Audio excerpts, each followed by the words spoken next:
Welcome to the Affiliate Forum taking place during the 84th IEC General Meeting. I'm very pleased to be with all of you today. I'm Aristekia and I have recently taken over as head of the Affiliate Country Program. As you know, the Affiliate Country Program is of strategic importance for the IEC and is currently reaching out to 84 affiliate countries. I'm looking forward to meeting all of you virtually today and hopefully soon in person.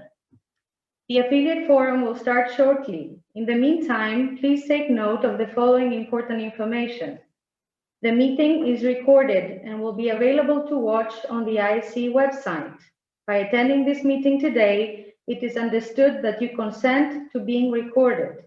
The video and presentations will be made available on the IEC website. Registered participants will receive an email from the Affiliate Country Program Secretariat once these are uploaded.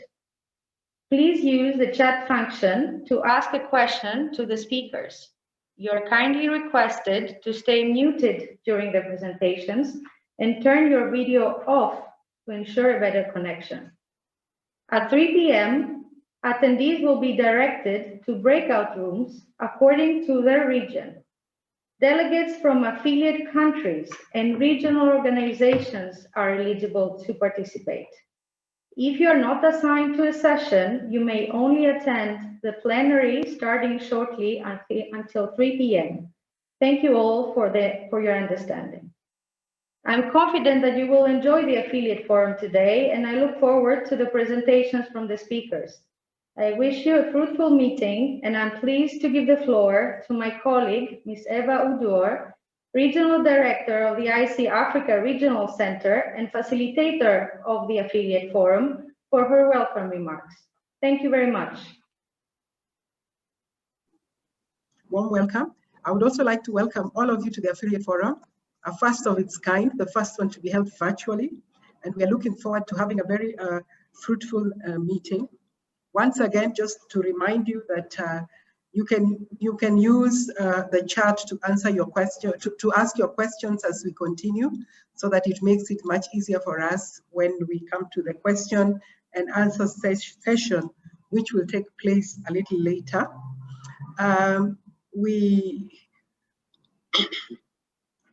Our agenda is divided into 3 parts. We'll have the first part where we will have the leader of the affiliate country program give their report. And then we'll also have introduced to us Trond, Sollie, who is the IEC ambassador for conformity assessment training needs. And then we'll have the regional director for Africa make a presentation. And we'll also have Juan, Manuel from Mexico, who will make a presentation. And then we will have a questions and answers time. And then the next part, we'll have case studies from Africa and from Asia, and we will have a discussion. And after that, we will have the IEC Academy and Capacity Building make a presentation also. And then we will present both the present and the future affiliate leader. So with those remarks, I would like to invite the affiliate leader, Rojas Manyame, who will take the floor and also give us a report of the program and just make sure that everything is okay. Rojas, I give you the floor to make your presentation now. Thank you. Thank you, Eva, for giving me the floor.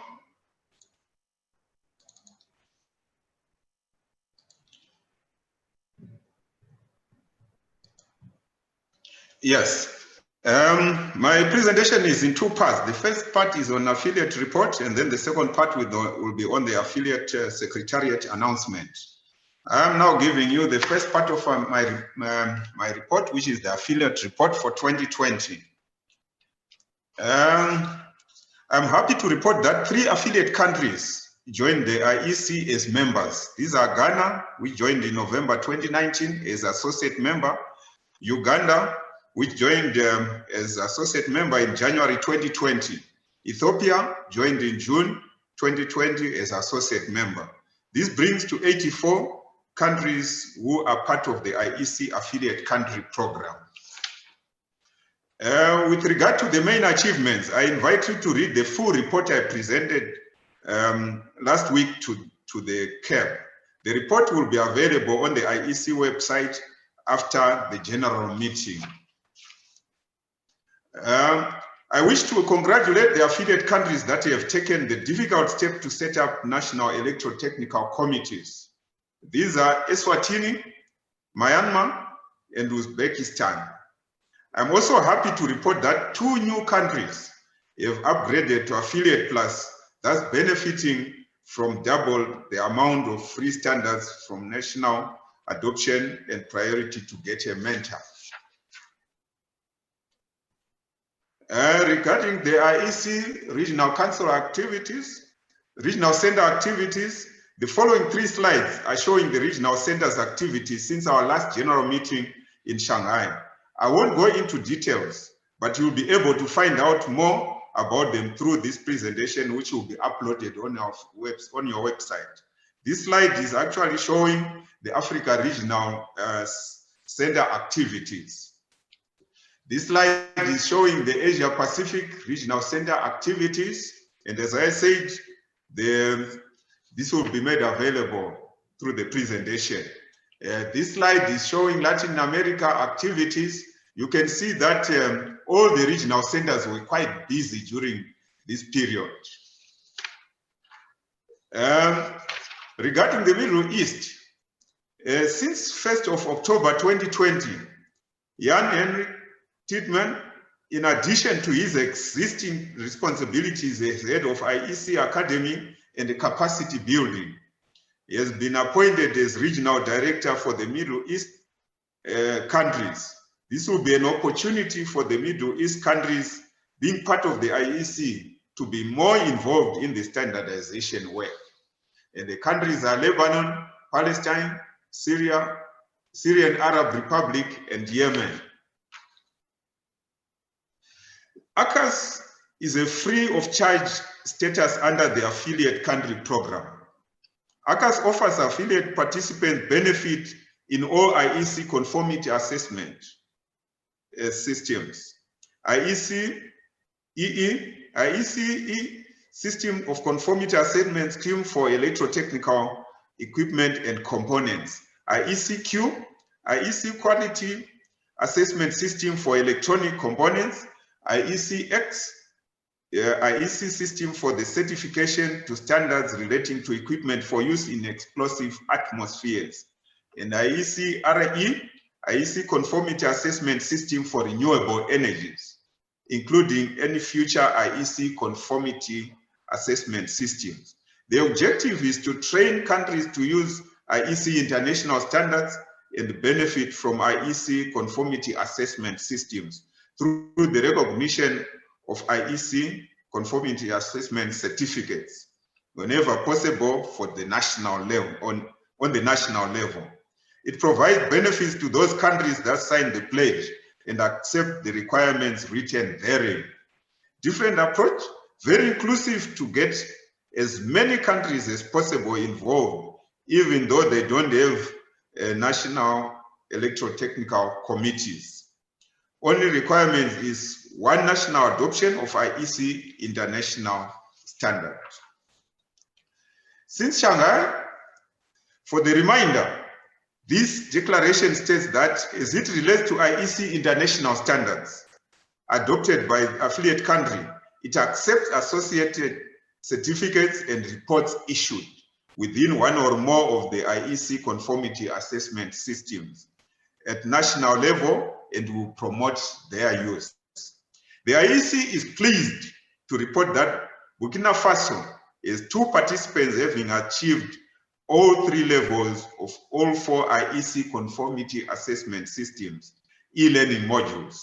A participant from Mauritius has also achieved all 3 levels of the IEC EE modules. The IEC encourages the affiliate countries to participate actively in the ACAS e-learning modules and reinforce their knowledge in the IEC conformity assessment systems. I would like to report that 35 current affiliate countries have signed the pledge, as you can see in the presentation, those with stars, and 26 current affiliate countries have signed the declaration. These are Burkina Faso, we signed in March 2019. And for the pledge, we also have Niger, we signed in September 2020. And you can see all the countries there, and you can see where those that have signed the pledge and the declaration, all those countries are shown in this slide. I would like to announce that in June 2020, IEC Affiliate Secretariat launched a survey to have a better understanding of the current situation of the use of the ACAS e-learning modules and platform to target the needs of the ACAS participants and to make improvements in order to meet their expectations.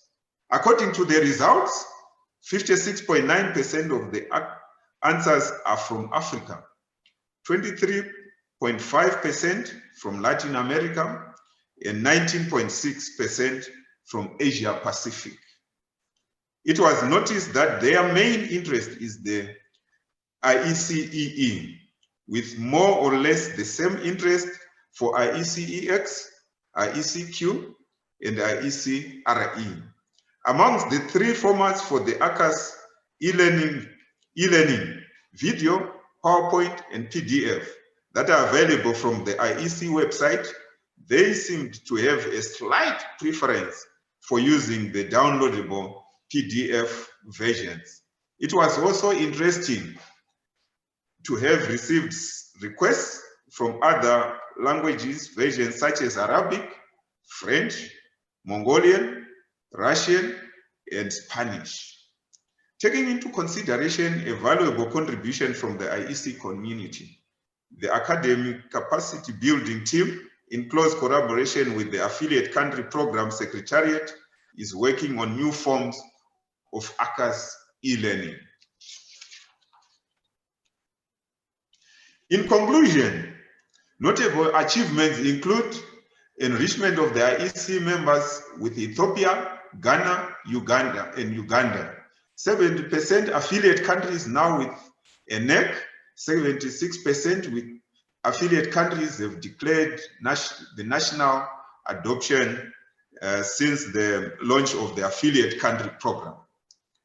Continued outreach through webinars and e-learning targets. These are actual active participation in the ACAS e-learning modules and use of IEC systems, certificates, and reports on national level. Declare national adoption of international standards and use the technical commenting right. This is the end of the report for the Secretariat. I now move to the Affiliate Secretariat announcement. Aristia Kyriakati, who joined the IEC in March 2020, has been nominated in October as the head of the affiliate countries and membership programs. With the strong collaboration of the regional centers, Aristia will be taking over the responsibility for the overview and the coordination of the program.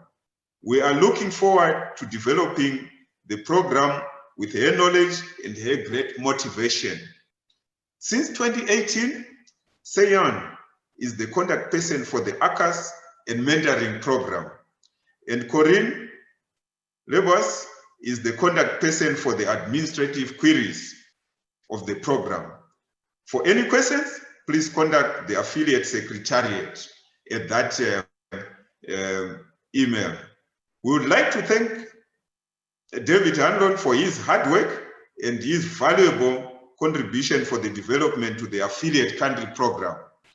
As you all know, he was the one who was with us before Aristia came in. We are looking forward to collaborating with David through the conformity assessment activities. I thank you for these two presentations. Thank you very much, Eva, for giving me the floor. Thank you very much, Rojas, for your very the presentation, which shows a lot has happened despite the pandemic. I think that the affiliate country program has achieved a lot, and we want to join you to also to welcome Arister to the family of the affiliates, and thank you very much, and also kept your time very well. Again, I urge the participants, the attendees, the colleagues, the delegates to put their questions through the chat so that we can engage with them later on, and we'll be checking to see as they come in. And right now, I want to welcome Trond, who is also a member of the National Committee of Norway, and is the IEC ambassador for the conformity assessment needs of the affiliate country. Trond, I welcome you to make your presentation, and welcome to the IEC family. Trond has always supported the affiliate country and he's always participated in our programs, and we are happy to have him with us today. Welcome, Trond. Thank you, Eva, and hello, everyone. Let me just share my screen with you, if I manage to do this. Can you see my screen?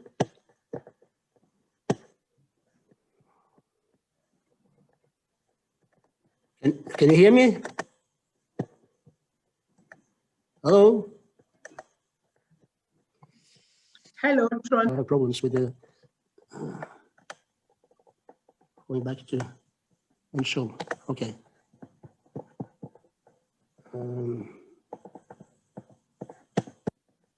Sorry. Here we go.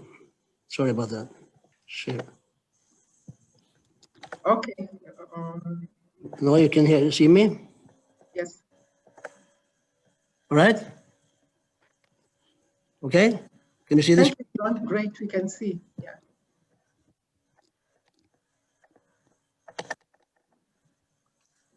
Oh. Okay. Something happened again here.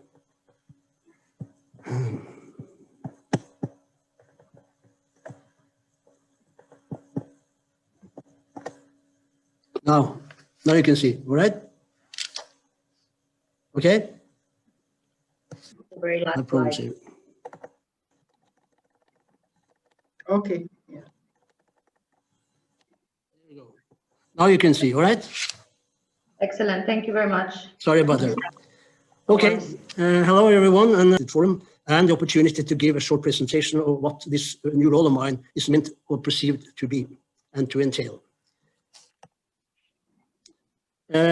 I've been given only 10 minutes for this, so several of the following PowerPoint slides are now included for brief illustration only, and may, if you like, be further looked at when the slides are made available to you afterwards. I got this appointment earlier this year by the IEC Council Board, and it is for the period 2020 to 2021.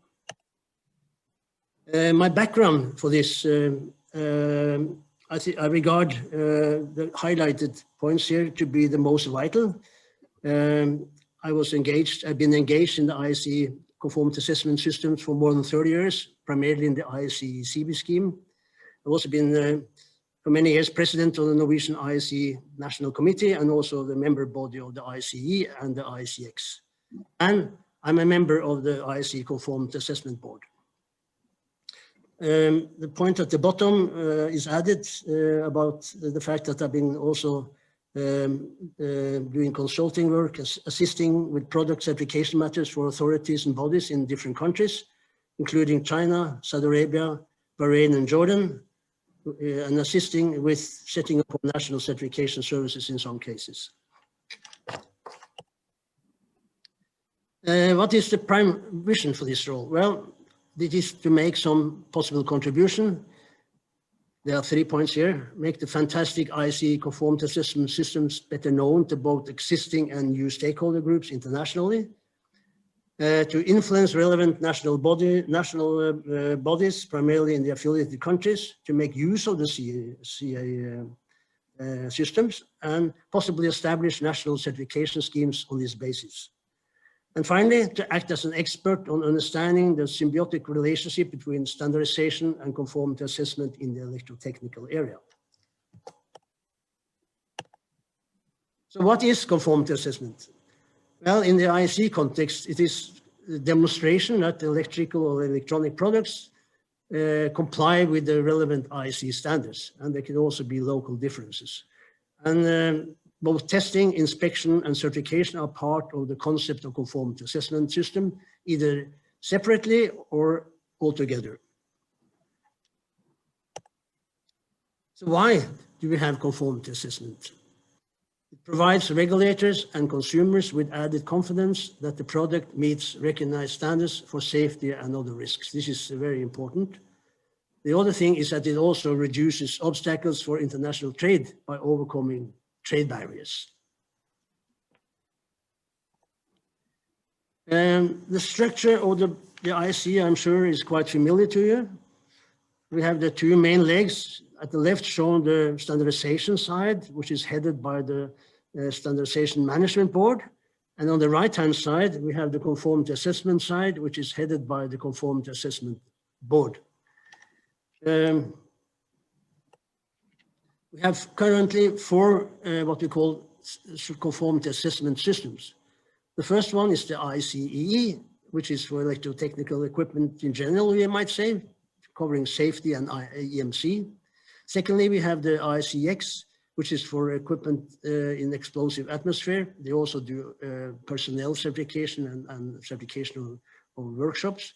They have the IEC-Q, which is for electronic components, micro components, for example. And also finally, we have the quite new one, the IEC-RE, Renewable Energy Certification Scheme.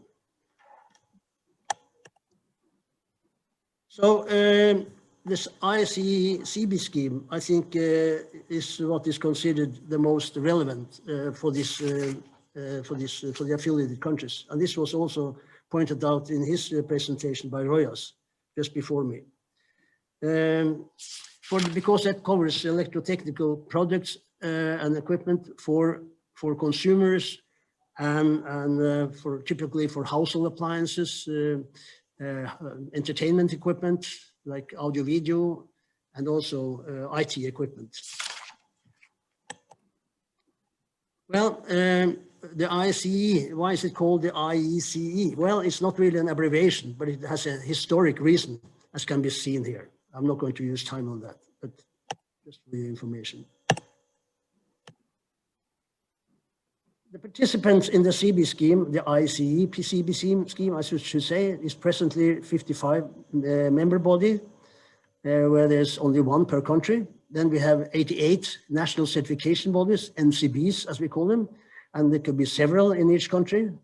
And we have 533 CB testing laboratories, which may also be several in each country. At present, these are the IEC member countries. And we have 7 in Americas, we have 4 in Africa, we have 28 in Europe, and we have 15 in Asia.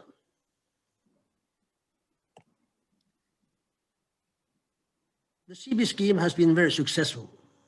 It started off in the mid-80s, and now we are come to a point where we actually issue more than 100,000 certificates each year. So last year it was 111,000 certificates. There are currently 1 million certificates which are in the market, and these are used, the scheme is used by more than 15,000 manufacturers worldwide. This chart shows the share of type of products issued under this CB scheme. And as you can see, the biggest one is what is called house here, that is household appliances. The second is called off, which is IT equipment. The third largest is called Trond, which is audio video equipment. And then it goes on with lighting equipment. We have batteries and so forth. This is a very interesting picture, I think, because it shows where products are produced, and maybe no surprise, but as you can see, by far, most products in this area is coming from China, at least those which are certified within the CB scheme. So this is something I think we all know, but we didn't always see the proof of, but this is a proof of it. This is an example of what the certificates look like. To the left, we have a CB test report, which is then tested in the laboratory, and the product is tested in the laboratory, and then we get the test report, could be quite a thick one. And then on the top of that, we put the CB test certificate, which is the one piece of paper, and then that together becomes the CB test certificate. And then they can be used either directly in the market to have market access in different countries, or you can go to one of the other NCBs and get the national certificate, like the example at the right, which is a certificate, national certificate issued by NEMCO in Norway, where I'm associated. This is an example of something else. This is also a CB recognition certificate, but this is issued by an organization, namely SASO in Saudi Arabia, which do not have a CB testing laboratory. They do not have a CB, an issuing CB certification body, but they do have set up a small office for recognizing certificates based on the CB certificate. So this is something they started a few years ago and is working very well. So I thought this is maybe worth for you to note that this is quite possible to actually set up a small certification body for recognizing without really having any laboratory or any issuing capability yourself. This is helping you then to control incoming products. So in conclusion, the IEC conformity assessment systems are unique. There are in fact no such international certification schemes in any other product areas. This is very important. And all the IEC member countries, affiliates as well as full member countries should therefore take maximum advantage of these conformity assessment systems. The IEC CB scheme, which offers safety assurance of electric and electronic consumer products, is relevant for all countries, while some of the other schemes, IEC-X, for example, is more for countries which have oil industry, mining industry, and so forth. And also, if you are in the renewable energy, of course, which more and more countries are. So these other schemes are also gradually more relevant in other countries, but certainly the CB scheme is touching on consumer products and so forth, which is by use in all countries. This is showing the website of the IEC, and it's a very useful site. It has all documents which is controlling the scheme is here, all the working groups and committees, etc. And last but not least, you can also go in here and you can find all the certificates which has been issued to identify if the product which is received with a certificate in your country really has a valid one and it's not a fake one, then you can go in and check that here. So this is very valuable for many people. So that was a very quick go through. Do you have any immediate questions? I'm ready to do that, or perhaps we can wait until we have the Q&A session a little later now. Thank you very much for your attention.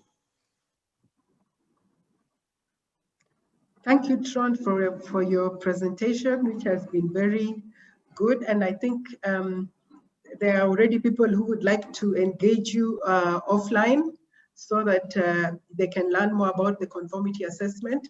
And I also want to encourage the other delegates, you can actually ask questions directly to Trond on the chat.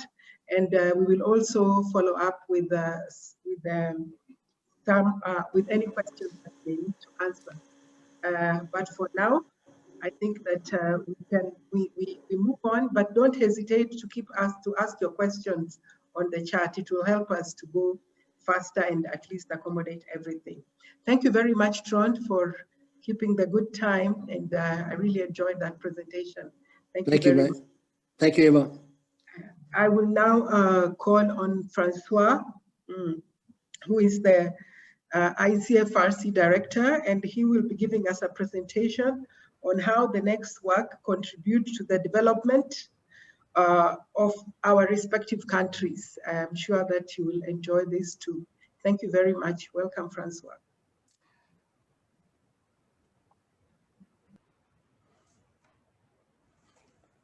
Hello, everyone. Do you hear me? Yes, François, we can hear you. Okay, thank you. So, for the 2020 affiliate forum, we decided to discuss together on the topic how NEC contribute to the development of their respective countries. So to introduce this important subject, our presentation is structured around three main points. Three parts. We'll talk about what is IEC, what is the role of the NECs, and finally, how NECs work contribute to the development of their respective countries. So let's start with the first part. What is IEC? Most of us know well IEC. We want to point out 4 things which appear that like very important for us. So the first thing is that the IEC has been around for over 100 years, having been founded in 1906 to promote standardization and conformity assessment in the field of electrotechnology. It means a lot of experience throughout these years, so we can rely fully on the work of IEC. We can say that if electrotechnology works, if the electrotechnical equipment we use every day work, it is because of IEC work, IEC activities on electrotechnical standards and conformity assessment. IEC is the international organizations making electrotechnology work for you. So the second thing we want to insist on is the scope of the IEC. IEC scope turns around electricity generation in terms of the devices or equipment or systems used to produce electricity. It turns around also the devices and equipment using electricity. And IEC is also about devices and equipment containing electronics, and of course, with the associated technologies. So the third thing we want also to say now is the link between IEC work and the development. How IEC work is connected to development, and maybe what is development. There is a worldwide consensus nowadays that development implies achieving the UN Sustainable Development Goals. This means that the best way to check how activities of an organization contribute to development is to assess at what extent these activities are promoting the SDGs by assessing the impact of those activities on these Sustainable Development Goals. An evaluation of the IEC work clearly established that IEC activities are impacting all the 17 goals. Goal 7 on affordable and clean energy is regarding as central for its contribution to all the SDGs, and because without electricity, most of these goals cannot be achieved. So it is very clear that IEC activities promote development. They promote sustainable development. We don't have the time to go deeper in this demonstration, but recently, most of us participated in the webinar on IEC and the Sustainable Development Goals with IEC Ambassador Vimal, supported by the IEC Secretary General and the NC Secretary of Sweden.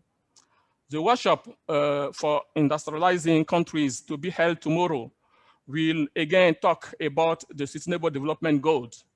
So how IEC work really support this development. The fourth thing we want to mention is that is the IC vision, and it's important to support development. The vision of IC is to be everywhere for a safer and more efficient world. To make things happen, IC has developed an up-to-date master plan with a clear implementation plan. From this, IC can achieve its vision through its members. As you know, IC is a membership-based organization with full members, associate members, and affiliate countries, reaching globally more than 99% of world population and of world electricity generation. The best way for IC to support development is to have its members and affiliates use IC standards and conformity assessment systems to solve development issues. Moreover, IC is open to the whole world. Every country can benefit from IC work regardless to its membership in IC. For affiliate, the connection with IC is made through the National Electrotechnical Committee, NEC. So let's move now to the second part, the role of the NEC. What are the role of the NEC? The NEC, what are the NECs, and what is their role to support development? NECs are the IEC in affiliate countries. They are national boards that are formed by high-profile decision makers in the country with a president, a NEC secretary, and NEC members from different stakeholders with a balanced representation from private and public sectors and open to all electrotechnical interests in the country.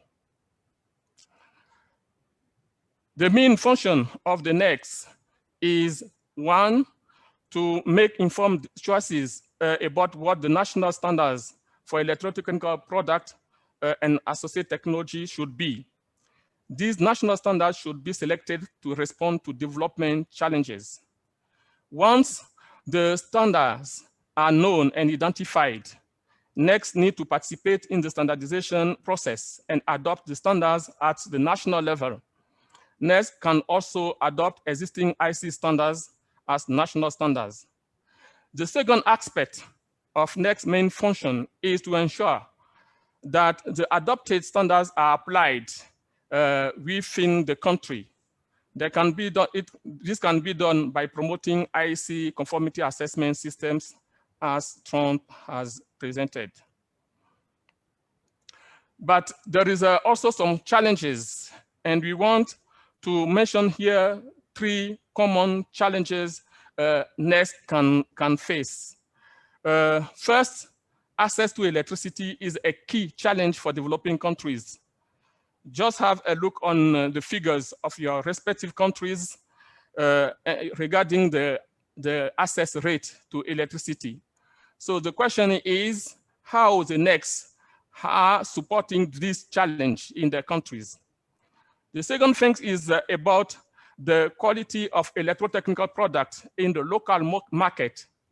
We know now that we are living in an electrotechnical world, and it is very important about how these products are in the market, because bad quality of electrotechnical product cost. So how NECs are helping to have good quality product in the local market. The third thing is participation in international trade in the sector of electrotechnology. It is really key, and it is important really to know how NECs are helping their country to integrate the global value chain through standardization and conformity assessment. There is a fourth challenge we can add about mitigation of climate change through the management of electricity and electrotechnical equipment. So finally, let's come back to the question, which is the topic of this affiliate forum, how the NECs are contributing or can contribute to the development of their countries. As we have shown it, IEC is promoting or impacting sustainable development.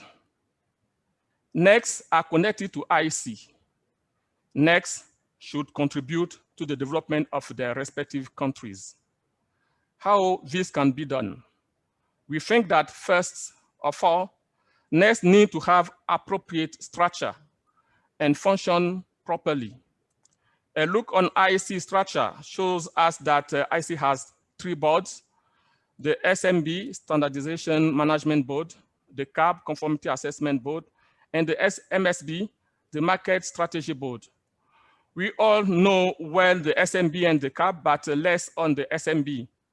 The role of the SMB is to identify technological trends and market needs in the IEC field of activity. It sets strategies, establish priorities for the technical and conformity assessment work in the IEC, improving the IEC response to the needs of innovative and fast-moving market. The work of the NEC has to be oriented response to needs. Secondly, the needs should be collected from the perspective of supporting development.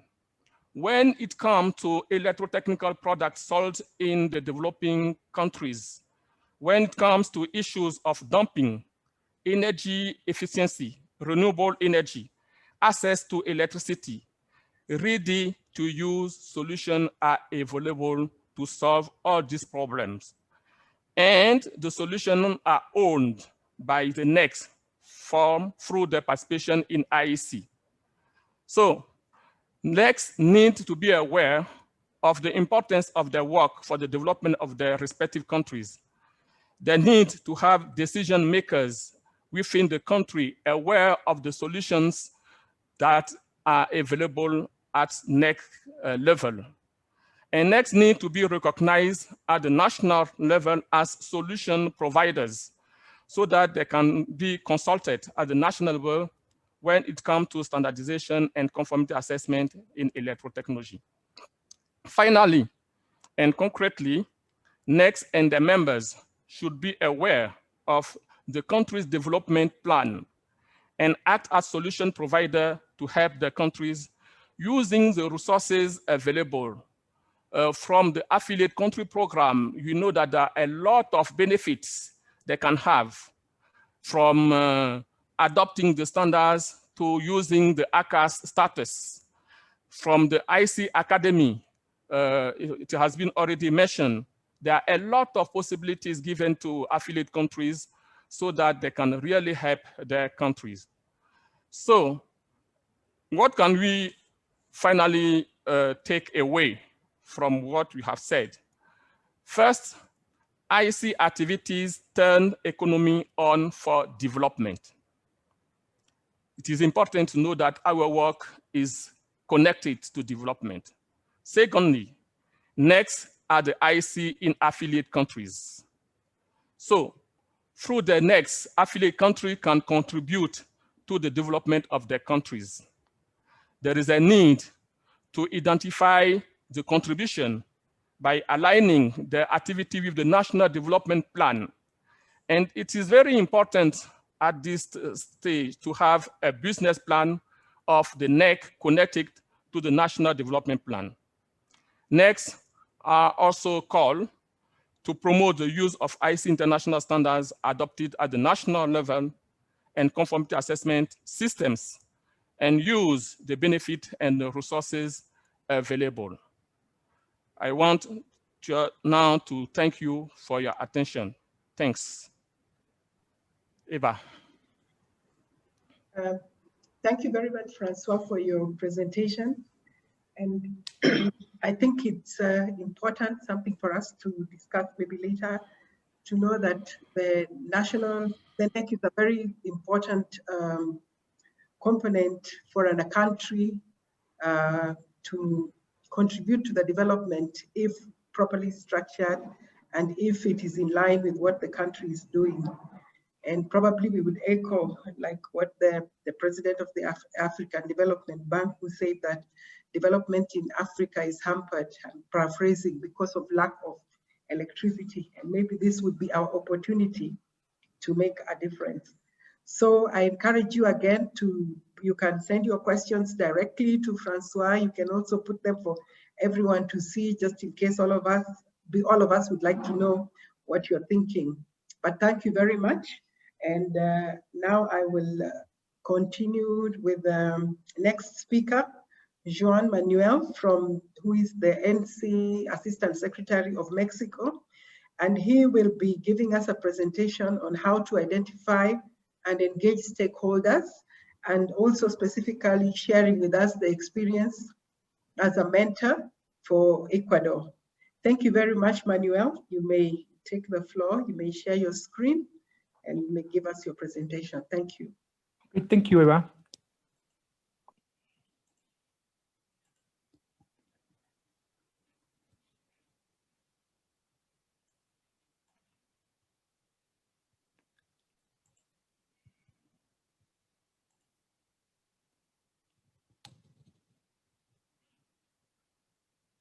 Okay, this is my presentation. Can you hear me? Thank you. You can change this. Okay, okay. Are you able to watch my presentation? If you can go to opciones de presentación, like where you were, and you choose the first option, right there, and then cambiar la vista. Okay, okay. Excellent, thank you very much. Okay, okay, great. Okay, okay. I go back. Okay, okay. First of all, good morning, afternoon, evening, everyone. My name is Juan Manuel Hernandez Zarate. I am the Assistant Secretary of the Mexican National Committee. I'd like to share to you my experience as mentor in the Ecuador National Electrotechnical Committee, specifically how to identify and engage stakeholders. During my presentation, I'll be looking at 4 areas. First, requested fields by the mentee. Second topic will be action objectives. Third, detection of needs. And fourth, general experience with the mentoring program, and that'll be my final idea.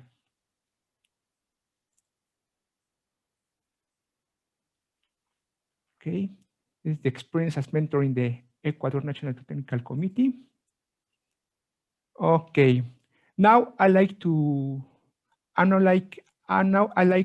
move on to the first topic. First, request fields by the mentee. Reinforcing existing NEC, Ecuador was aware of importance of identifying and involving stakeholders, having national representativeness, that all the stakeholders can contribute to the selection and adoption of the right IEC international standard for the national market. On top of this, Ecuador could select the technical fields where local markets can get involved. Being able to access relevant technical documents, which helps them to learn about an upcoming international technologies. After that, the first review and the first question that I made, what areas did Ecuador have high-level representatives? Power generation and distribution authorities, government department concerned with electrotechnical applications, manufacturers, consumers association, academia, research and development establishments.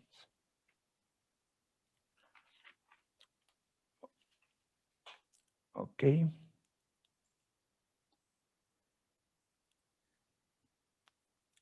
The action and objectives. Moving on the second topic.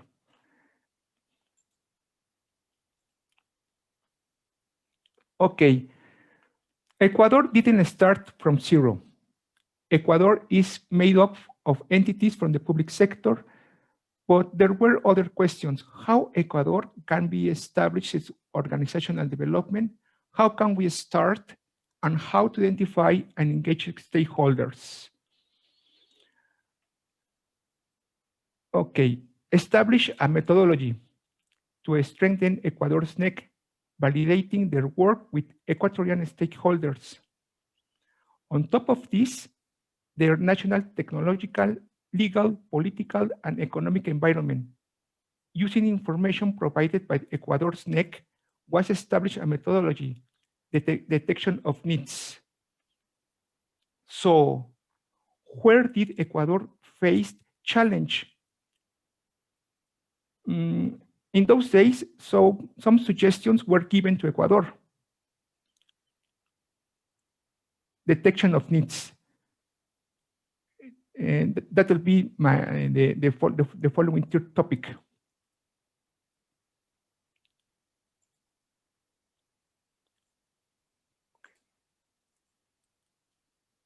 Okay. The suggestions were given to Ecuador, as mentioned.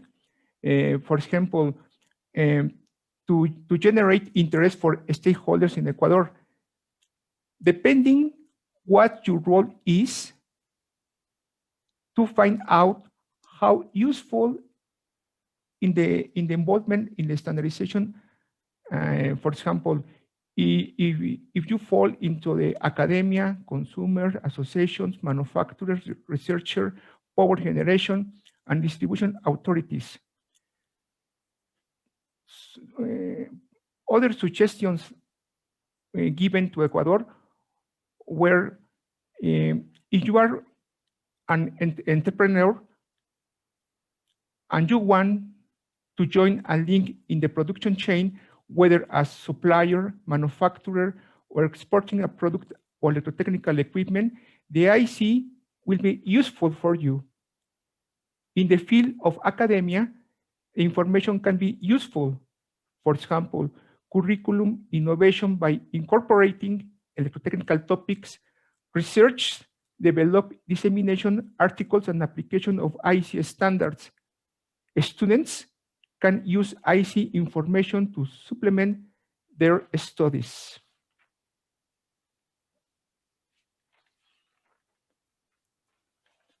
Other suggestions given to Ecuador. One way of attracting participation, organization of seminars aimed to stakeholders on benefits of Ecuador participation in IEC, training workshop on the IEC website, use the TC subcommittee dashboard, a standardization process, work programs, sharing best practices from Mexican National Committee to attract stakeholders through National Standardization Forum, showing the international technical standardization and strategic tool, through use of promotional materials produced by Mexican National Committee with help of the IEC reference material, keeping in mind the IEC is an organization of process. This is an example how the Mexican National Committee have developed some bulletins in order to promote the process. For example, the internet leaks in this kind of material. Other Mexican National Committee bulletins has been made.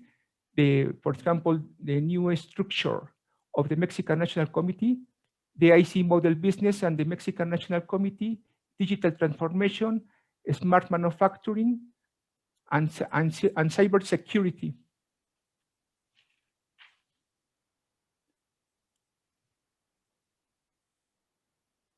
Okay. Other suggestions given to the NEC, Ecuador's NEC, was established, for example, SWOT analysis, suggestion for making analysis of their SWOT, establish goals in the Ecuador NECs, tips for making a strategic plan.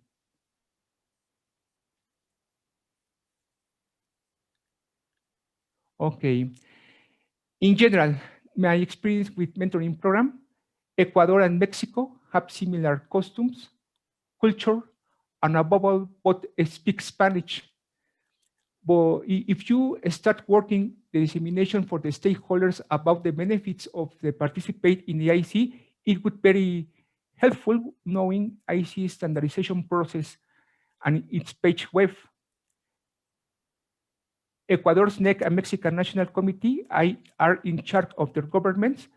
In the same problem, we have, for example, rotation of officers, National Committee and President and Secretary. In Mexico, the main point and contact is the government, and Ecuador too.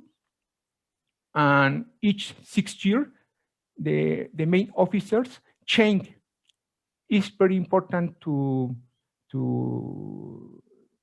for example, in Mexico, there was one person who is responsible for this, in order to give or avoid the rotation. Okay.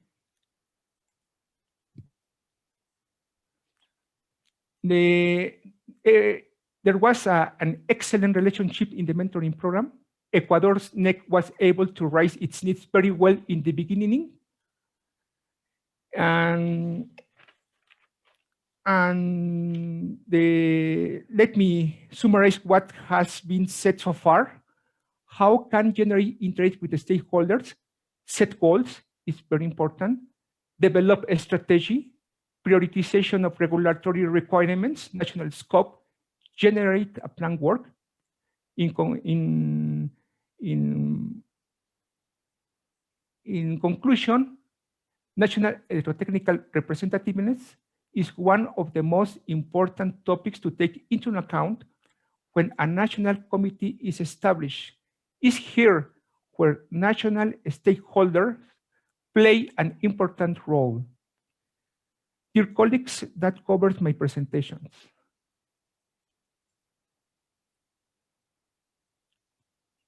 Questions, feel free to contact me, and not only for my colleagues in the region, you for the whole the affiliate forum. Thank you very much for giving me this opportunity to give my presentation. Thank you.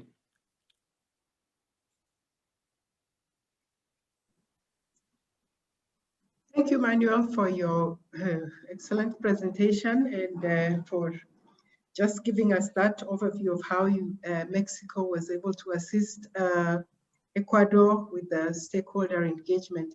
I was very particularly interested when you said about setting goals, and to encourage stakeholders, because maybe sometimes we want stakeholders, but they don't know what they're really coming to do. And I thought that was quite interesting. So we'll open the floor to questions, and you can ask any questions to any of the presenters, and you can also make comments.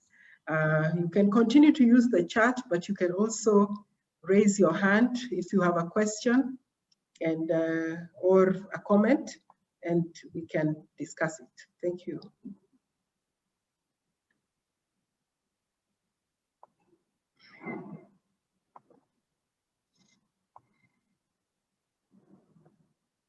Okay, I see a raised hand, but I don't know who it is because of the way the name is written. I think it's the name of a phone, WB 573454. Maybe you can ask your question.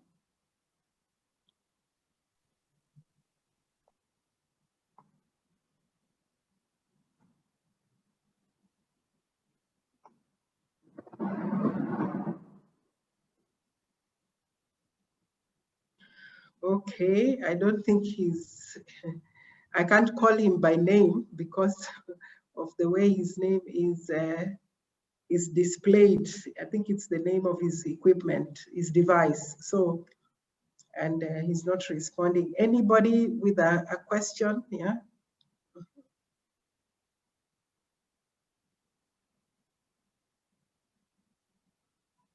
Okay, maybe I can ask a question to or it's Claude. No, it's not Claude. It's somebody else. Yeah. Okay. Yeah, Claude, I thought you'd raise your hand using but you may go ahead, ask your question. Yeah. Can you unmute Claude so he can ask his question? Okay, let me unmute him. Okay.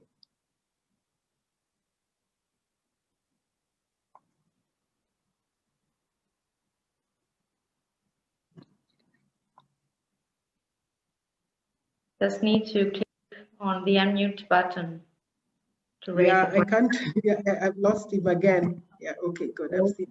Okay, hello, bonjour. How are you? How are you? I'm It's fine. a pleasure to meet in this debate. I see I have a lot of activity. Maybe COVID is a problem, but the activity is progress, is a good thing. Do you think that the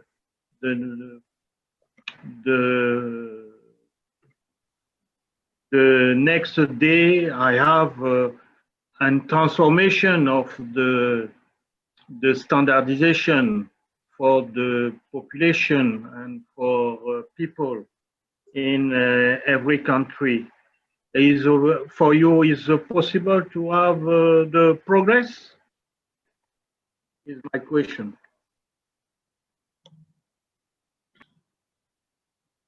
Yeah, the question from anybody in the, maybe François, you can answer that question, or Rojas. Claude would like to know the progress in the standardization work in the region. Yeah.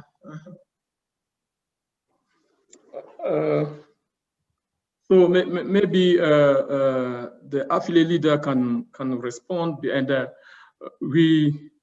we have seen in his report some of the activities which has been done in the different region of the world where we have the IEC. We work what we want really is to have all our countries participating fully in the IEC work, because we know the importance of this work. And we can see from the results that, especially when it comes to Africa, we can note that there is a move in the participation with these three countries becoming members. And we have also, for the ACAS, we have seen at least 6 African countries which are really involved in it. So we do think that we are making progress in Africa regards to the participation in standardization activities, but we need surely to do more, because we have a lot of things to do. We have a lot of challenges. We have the half of the affiliate countries in Africa. So it is, we are in the process. We'll try, we'll continue to work, and we expect that it will improve our participation, and to help resolve also most or many of the problems we have in Africa, development problems, I mean. Thank you. Yes, Roger. Yes, thank you, Eva, for the floor. I think, as I did in my presentation, there's quite a lot of interest from the countries. From the survey that was carried out, it is quite clear that there's quite a lot of interest from the various affiliates. And despite the prevailing circumstances of COVID-19, there have been quite a lot of participation by various NECs. And we can also see from the certificates of recognition that were done, showing that there's quite a lot of interest also in those areas. But I think the details in terms of all those issues are contained in my report to CAP. Say that one can have a clear, detailed understanding of the achievements and the participation to date. Thank you. Thank you, Rojas. We have a question for Manuel, one from Omar. It says, for Ecuador's NC, how do you organize NC meetings and how do you align your programs with the ones for your national standards institution and country's policies, and how do they select members? And maybe I can also just go to the next question also, which is for Manuel from Tanzania. He says, I'm Kagaba from Tanzania. My question to the previous presenter is, he said that Ecuador's NEC and Mexican NEC are in charge of their governments. I wanted to know to what degree are they in charge of their governments and how? Yeah, so those are the two questions to Manuel. Yeah, I suppose the in charge of the government is like you take care of what the government needs, but maybe you can just answer the question. Okay. Several questions. Okay, the Mexican National Committee, in this respect, the Mexican government, in this case, the Secretary of Economy, is in charge of organize the Mexican National Committee. We have a new law, the Law Infrastructure of Quality, and this important law is the cornerstone of our standardization and conformity assessment for whole the country. And we have established in this important law how to organize our national stakeholders. Is similar the rules, and these rules is aligned with the statutes, rules and procedures of the IEC, and this important law give us how to organize the Mexican National Committee in order to attend the IEC and ISO activities in the standardization. It is the most important law here in my country. As far as I'm concerned, in Ecuador has a similar structure, and the Ecuador institution give the rules in order to conform the similar to the Mexican National Committee. Okay, I don't know if I respond one of the questions. The other questions I don't remember. I didn't catch. Can you repeat the second question? Okay, I will. Okay, it says, just give me a second. The other, he says that you said that Ecuador NEC and Mexican NEC are in charge of their governments, and he wanted to know to what degree are they in charge, or what do you mean by they're in charge and how? Yeah. Okay. As I mentioned it, the Mexican government is in charge in 100%. 100%. The government give us the rules in order to organize and design our Mexican National Committee structure, and we have to take into account the regulators. Regulators is important, and for example, we have the power generation of distribution authority. government department concerned with electrotechnical applications, manufacturers, consumers association, the academia, research and development established, and the main national standardization, Mexican national standardizations body and conformity assessment bodies are part of the national structure. It's similar to Ecuador. 100% the government give us the rules. Okay. Okay. I think it's clear, but maybe I can just add to Mr. Kagaba that I think the issue here is that the national committee is like recognized by the government alongside with the other standard institution to do the work that they're doing. I think that's what it's meant by in charge of the government. They've been charged by the government to do what they're doing, and the same for Ecuador. So they work with other stakeholders and regulators. Yes. In fact, during my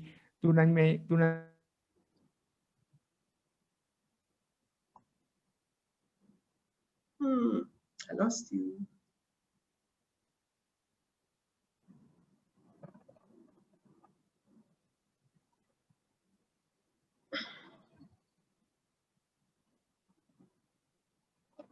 Hello? I think we all lost him, so. Okay, all right. Okay, yeah. Okay, there was another question from Gambia, I think, yes.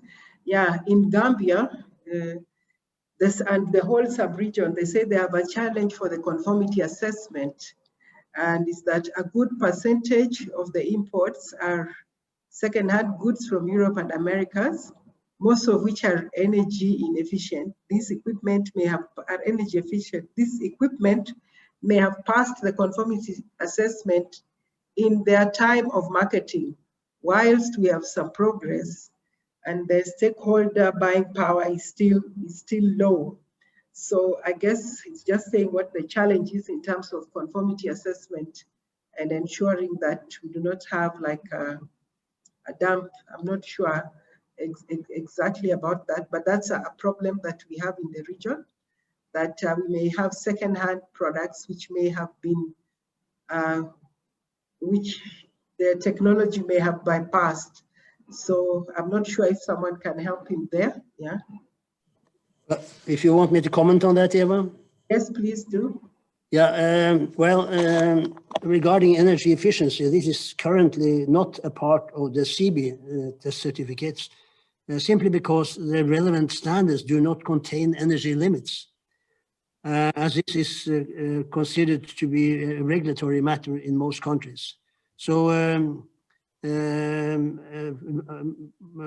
one of the people who've been fighting for actually getting energy efficiency into the relevant product standards so that we can issue also certificates. Currently, we have something called statement of test results. So you can have a test report showing what the test results are based upon the standard, which tells you which methods you shall do, but there are no limits. And since there are no limits, you cannot issue a certificate of compliance. Thank you. Thank you. I have two more questions, and then I'll give these presenters just 1 minute to give a last word. The first question is, I think, to Trond, where Gambia is asking, how can you make, how can a country like Gambia use the CB scheme? Let me just put it there, read it. I want to know how to make an IEC CB scheme work effectively for a country like the Gambia. Is to Trond, and before Trond answers, I'll also give one to François so that you both prepare. To François, the question is, what are the main 5 activities you expect from any NEC, and what are future perspectives of future NEC for any country? Yeah, so those are the 2 questions which I'll take, and then I'll ask the presenters to give a last word. Trond, you may start, and then François will follow. Okay. Oh, okay. Well, similar to the situation in Saudi Arabia, which I pointed out, where they have actually established a small office to recognize the CB certificates and issue their own, what they call recognition certificate on that basis.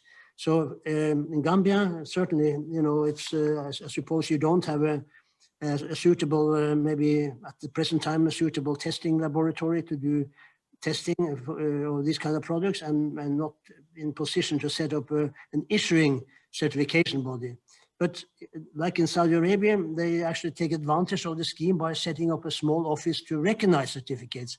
And thereby they can also control, you know, the quality and the safety of the products coming into the country. And they can even make some money because they can charge, you know, the foreign importers or the exporters for doing the recognition and issue a recognition certificate. So this is it's a win-win, if you ask me, and it's not a big job. Thank you. Thank you, François. Yes, thank you, Eva. I think that for a NEC, one of the things which need to be done is really to establish a balanced NEC with all the stakeholders. You need to have the people using the standards, the people interested in the electrotechnology on board, and at an appropriate level, meaning that sometimes it is important to have these high-profile people around the table so that we can really decide for the country. Also, it is important for a NEC to have like a plan, we can say a business plan or something they are working on, which allow them to move from a point to another one.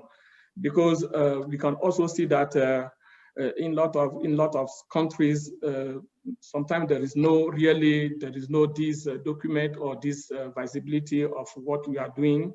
Where are we coming from? Where are we going? What is the impact for the country, and so on. So it is important to have this kind of document. It is also important to, when it comes to the selection of the standards, to have the stakeholder involved. It's not a job of someone sitting alone in his office and select the standards and it's okay. Because beyond the selection of the standards you have, you need people to also participate, to give their input, and it is for us very important to have. So, for example, when we go to the IEC website to the affiliate country program, each country has a dashboard, and from your selection of TCs, you have document open for comment. And unfortunately, it is really rare to have country contributing from this dashboard who on the document open for comment. So we think that it's also one of the action a NEC should have. And of course, you need also to think about conformity assessment. IEC, it is SMB, it's also CAB. So we need to think to be on these two legs, as we are used to say. It's not just about standards, it's standards, but it's also conformity assessment. So you need to put in place a structure taking into account the fact that you need to have the proof that the products are complying with the standards, and it is through the conformity assessment. For the future, I think that the very simple thing I can say is that when you go through the affiliate country program, you have a list of benefits a country can have, okay? And for me, it's really, if you want to build your future in the affiliate country program, to go through all these benefits and to see how you can really take the best of all these opportunities offered to the country. So if you really do it this way to to fully use the program, the ACAS status, to also request for trainings from IC Academy. I think that your future will be okay and will be really impacting things in your country. Okay. Okay, thank you. I still just have a few more minutes, so maybe you can indulge me. And I think François, somebody is saying from Gambia, he says getting the government to understand the need to consult with the NEC on electrotechnical strategic decisions is a process. They are in that process. However, they need further advice on how to go about it from your experience, and your experience will help. So I think you need to note that with Gambia, and you can contact them offline, because they're doing something and they may need our help. Yeah. And then from Uruguay, there's just a comment, which I think you've all read. The second-hand importation market, mainly for energy efficiency and safety, is a problem, and it's hard to resolve. It would be better to ban them, but this is also related to the economic issues, which are beyond the energy efficiency. So that's just something to note going forward. Sometimes we can't have everything. And also from Togo, the second-hand goods imported from abroad issue is less energy efficient in than electrical safety issue. This issue can be taken over by the recognizing certification body that has been described by Trond. And so I think there's been a lot of engagement, and I think you can continue to put your comments on the chat and your question, because all this will be taken, will be recorded and sent to every one of us. And as we come to the close, I would just like to give everyone, all the speakers, just 1 minute to say your parting word. I will leave Rojas out for now, because I'll have something for him later. So I will start with Trond. What would be your parting shot? Followed by François, followed by Juan. And then we can end this session and go to the next, which is the case study. Yeah. So you wanted me to say, 1 minute. Wanted to start with me, Eva, Mitron? Yes, I'm starting with you. Okay, thank you. Well, I understand that you wanted me to say sort of a key. Like a last word to the. Okay, yeah, I just wanted to remind everybody what I said, that we have they have unique conformity assessment systems in the IEC, and there are no other product areas in which there is such an international scheme. So we should all consider taking advantage of this great opportunity. That's what I'd like to say. Thank you. Thank you. François? Yes, thank you. I think that we are starting a discussion about how next work can contribute to the development. We have established that it is clear that there is a connection between the activities the NEC are implementing in the different countries and the development. And we have seen some example on how this can happen. We want to invite really all next countries to take seriously this role they have to help the countries. It is very important, and of course we are available as IEC, as a regional center everywhere in the world to help them move forward. Thank you. Juan, maybe you can give us your parting thought. Yes. A little while ago, cut off my communication. Okay. I think the most important thing is, as I mentioned it in my conclusion, my final conclusion, is set goals is very important. Develop a strategy, prioritization of regulatory requirements, national, taking into account the national scope, and generate a plan of work, and And I think on top of this, that will be the IEC process. The IEC process is very important because I mentioned it, no? That IEC is an organization of process. This is my final conclusion. Okay.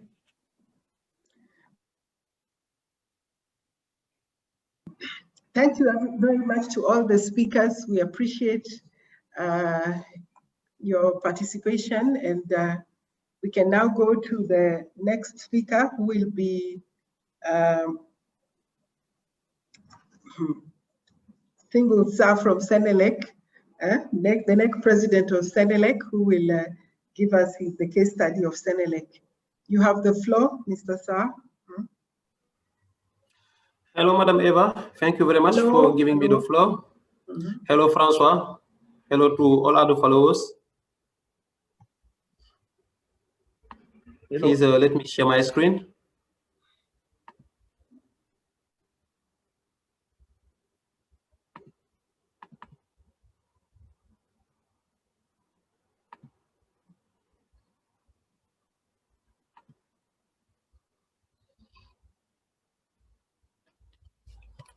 So is it okay for the presentation? Yes, it's okay. Thank you. Yeah, okay. Okay, thank you very much. So my name is Singui Sarr. I am actual director of power transmission at SENELEC. SENELEC is a national utility of Senegal. So we have in charge the generation, the transmission, and the distribution of energy. I'm also actual president of NEC Senegal, Next Senegal. So our topic today is related to the benefit of IC standard and conformity assessment. So after a brief presentation of Senegal, ASEAN, and NEC, we'll give you the important dates and talk about the affiliate country program benefits and benefits of ICCA and remaining action in progress and challenges. So here are some sample pictures of Senegal. We have the most famous monument in Senegal, also the local market in Dakar, the West Coast side, and the downtown view from harbor. So Senegal is a small country, very safe for investors. For this last year, after exploring the sea and everywhere we have discovered oil and gas, and we have many projects to convert gas and oil to energy. That's why our next step is to work with the Minister of Energy on standardization for operation on offshore and onshore oil and gas plant. So the area is less than 200,000 square kilometers. It's a very small country, less than 16 million inhabitants, almost by 90% Muslims. And for the ASEAN is Association Sénégalaise de Normalisation in French. ASEAN is a national standardization body of Senegal.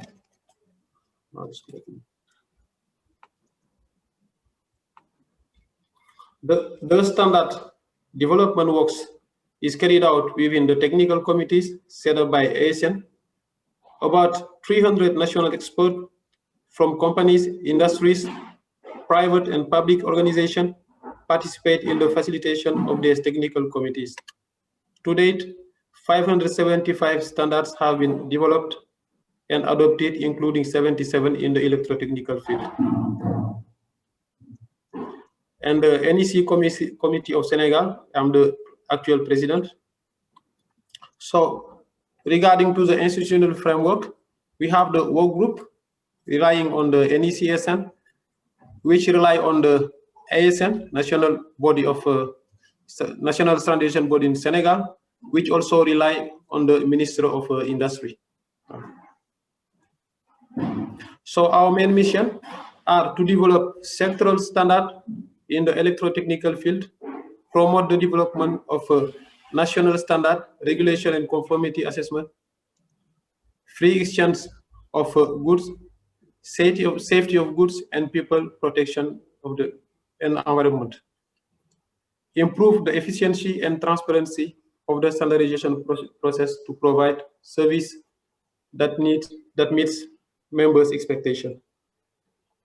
Boost the electrotechnical standardization by actively participating in the technical works of the IEC-AFRC.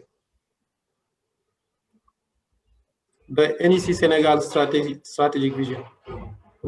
So our vision is to provide Senegal with international electrotechnical standard tailored to national specificities and enforce them in order to carry out quality infrastructure and supply competitive products and services. Our objective is to become an associate member of IEC by 2021 and actively take part in the technical committee work in order to influence international electrotechnical standard development in the interest of the Senegalese stakeholder while promoting at national level the IEC conformity assessment system.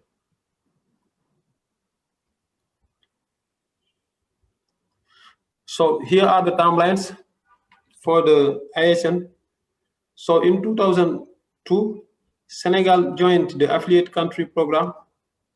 3 years later, the first order of IEC publication. 2 years after, the first declaration of national adoption. And in 2016, the transition from affiliate plus status. 2017, we signed a mentoring agreement with a French Electrotechnical Committee. And the same year, the NEC Senegal has visited the French Electrotechnical Committee. 2018, adoption of the strategic plan of NEC Senegal.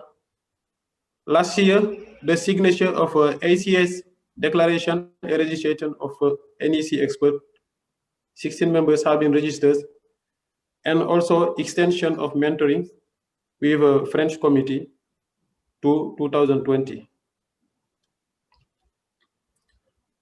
So regarding the affiliate country program benefits for Senegal, we have 10 IEC technical committees selected with the creation of a Bureau committee of each TC, technical committee.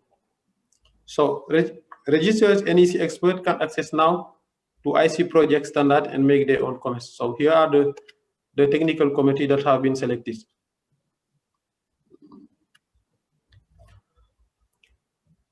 Affiliate country program benefit for Senegal. So using the IEC ACS e-learning modules to better understand the benefit of IEC conformity assessment system for developing countries. So we have now one expert that has completed the online training. Other experts are still on progress. You have only one. I think that's a good step for Senegal. And the issue we are facing now of the quality insurance and action to improve it. To date, To date, the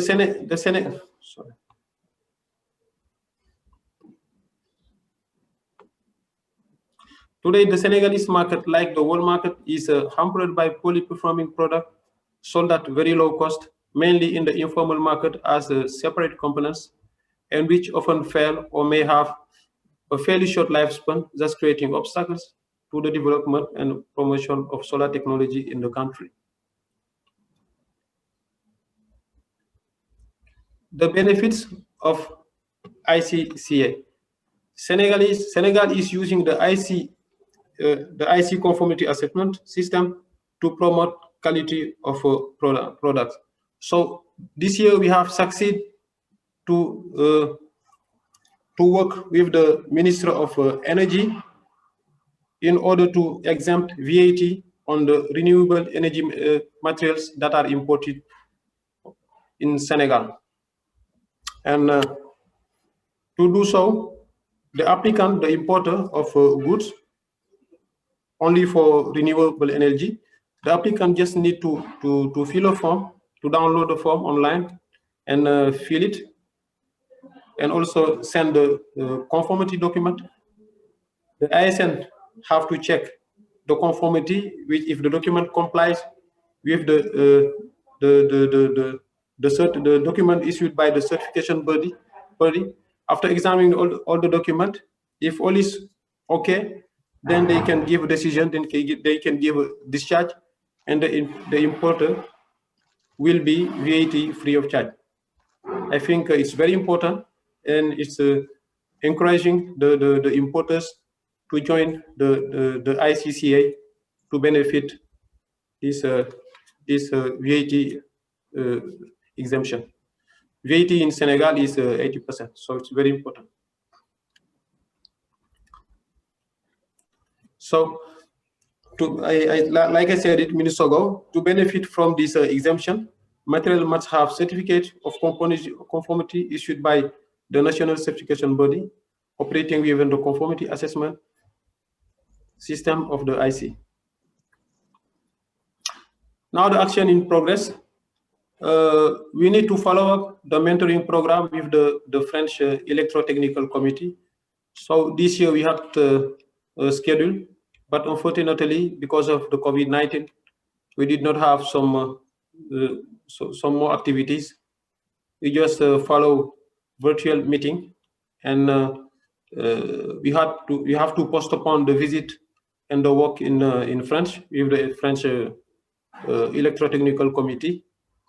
And the next step is the adoption of a new list of IC standard on renewable energy, power generation, power transmission, and power distribution. The regulation of imported and locally manufactured electrotechnical equipment. And by 2021, we want to become an associate member. It's one of our goals.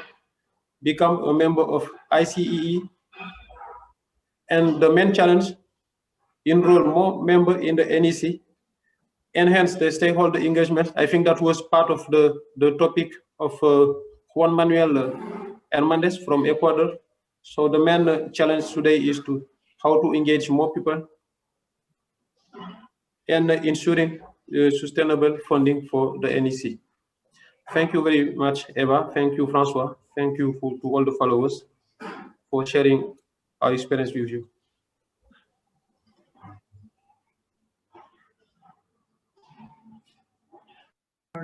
Thank you very much. I'll go direct to the next speaker, and then we will have some time for questions and discussions, okay?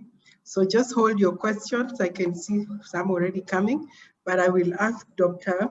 Juan to make her presentation, and then we will have a time of discussion. Thank you.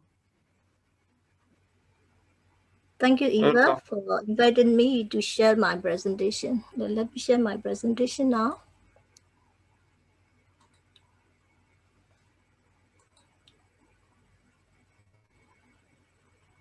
Do you see my screen? Yes, we can. Thank you. Okay.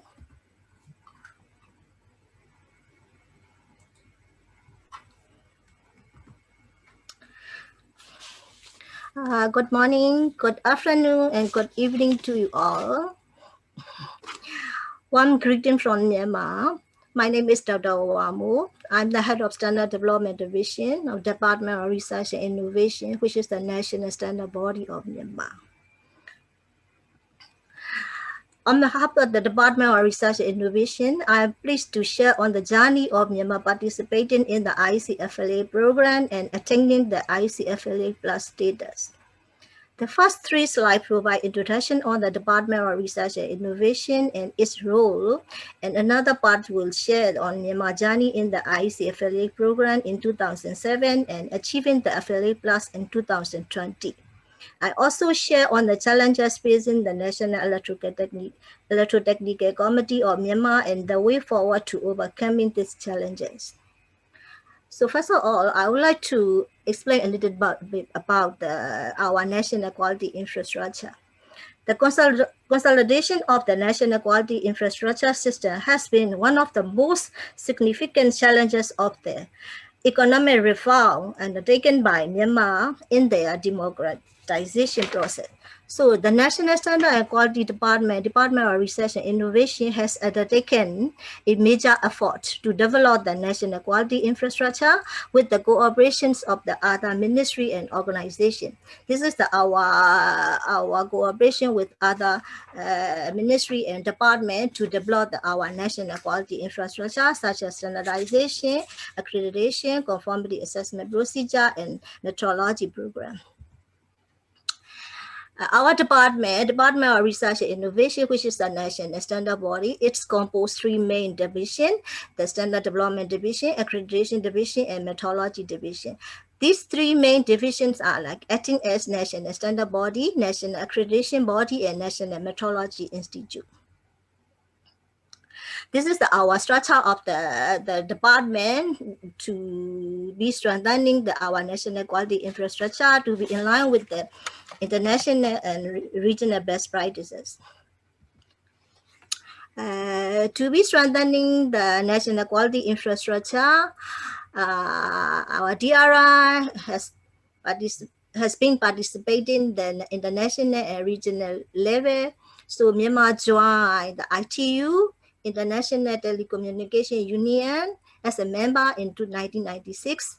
And also Myanmar is the members of the ASEAN. So Myanmar has been nominated as a ACCXU, ASEAN Consultative Committee for Standard and Quality in 1997. Also, Myanmar has joined ISO as a correspondent member in 2005. And also the Myanmar is the members of the WTO. And DRI is the national inquiry point of the WTO TBD. So Myanmar has notified to the WTO in 2008 as a national inquiry point. And so some regional cooperation, our DRI has signed ASTM, American Society for Testing and Material, signed MOU with ASTM in 2016. This is our participation of the international and regional for standardization and other conformity assessment procedure. For the IEC, Myanmar has upgraded our status from affiliate to affiliate plus in 2026. It was only affiliate in 2007. Now we are the affiliate plus status of IEC.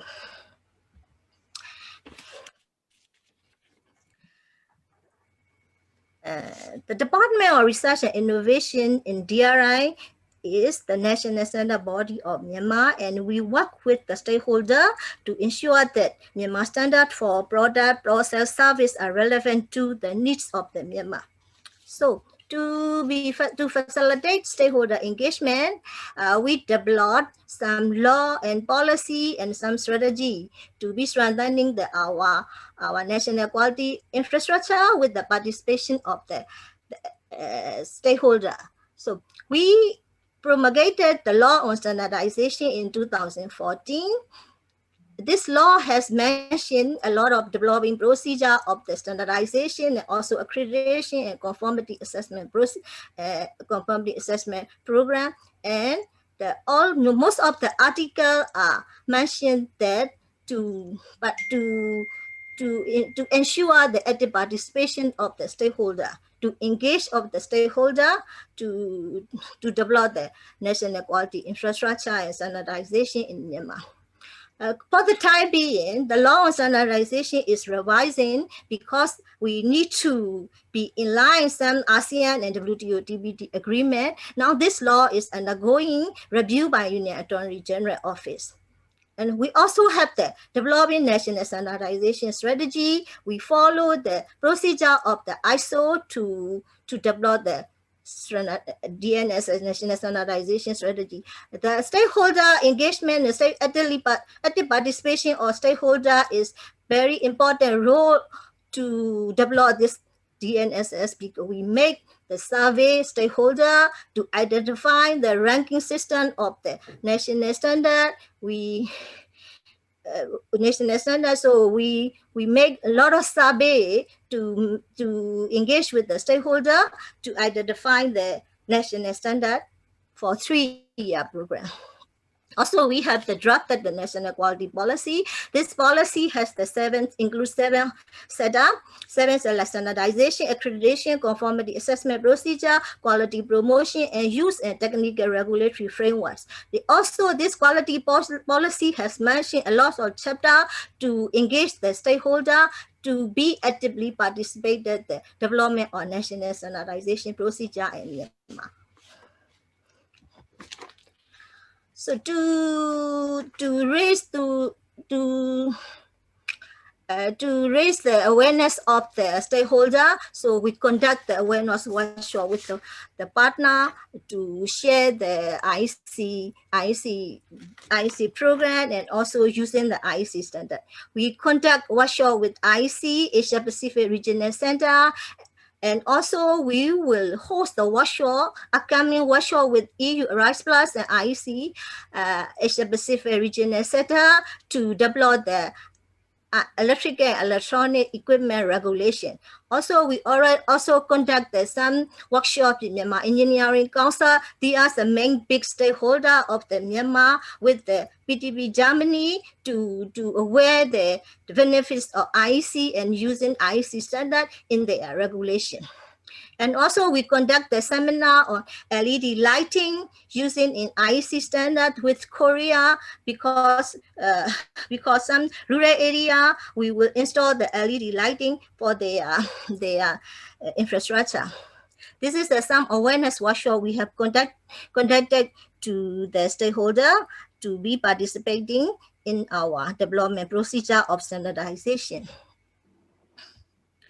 And consultation of the stakeholder, Myanmar is now drafting the EE safety regulation with the assistance by the RISE Plus for consumer safety, meeting the ASEAN harmonized electrical and electronic equipment regulatory regime.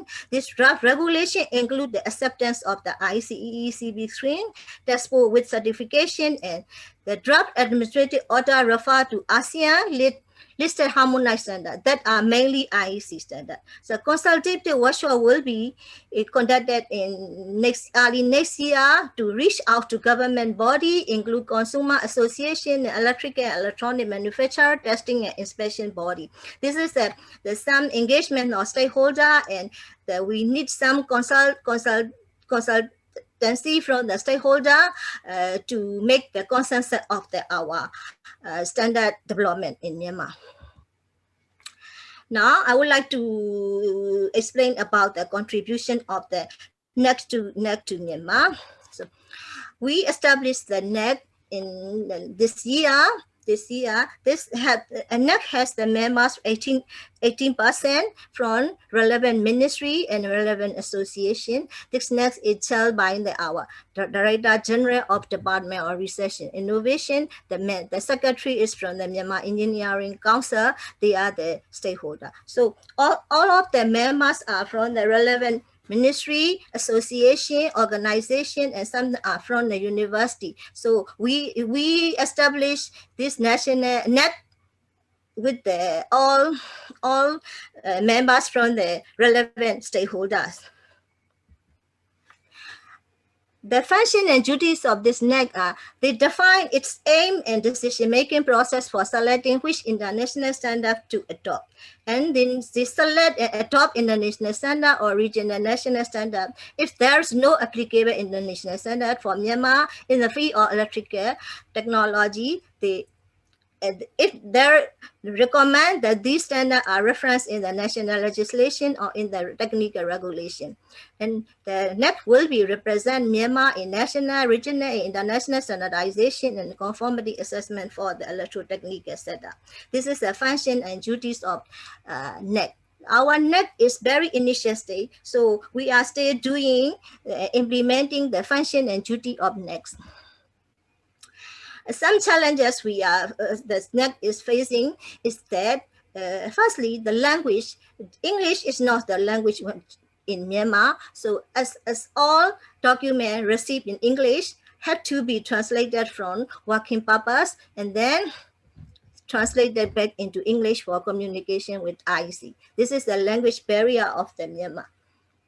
and expertise, Myanmar industrialization in the field of electrical technology is infancy, only one made in Myanmar, and there's a lack of expertise in these areas.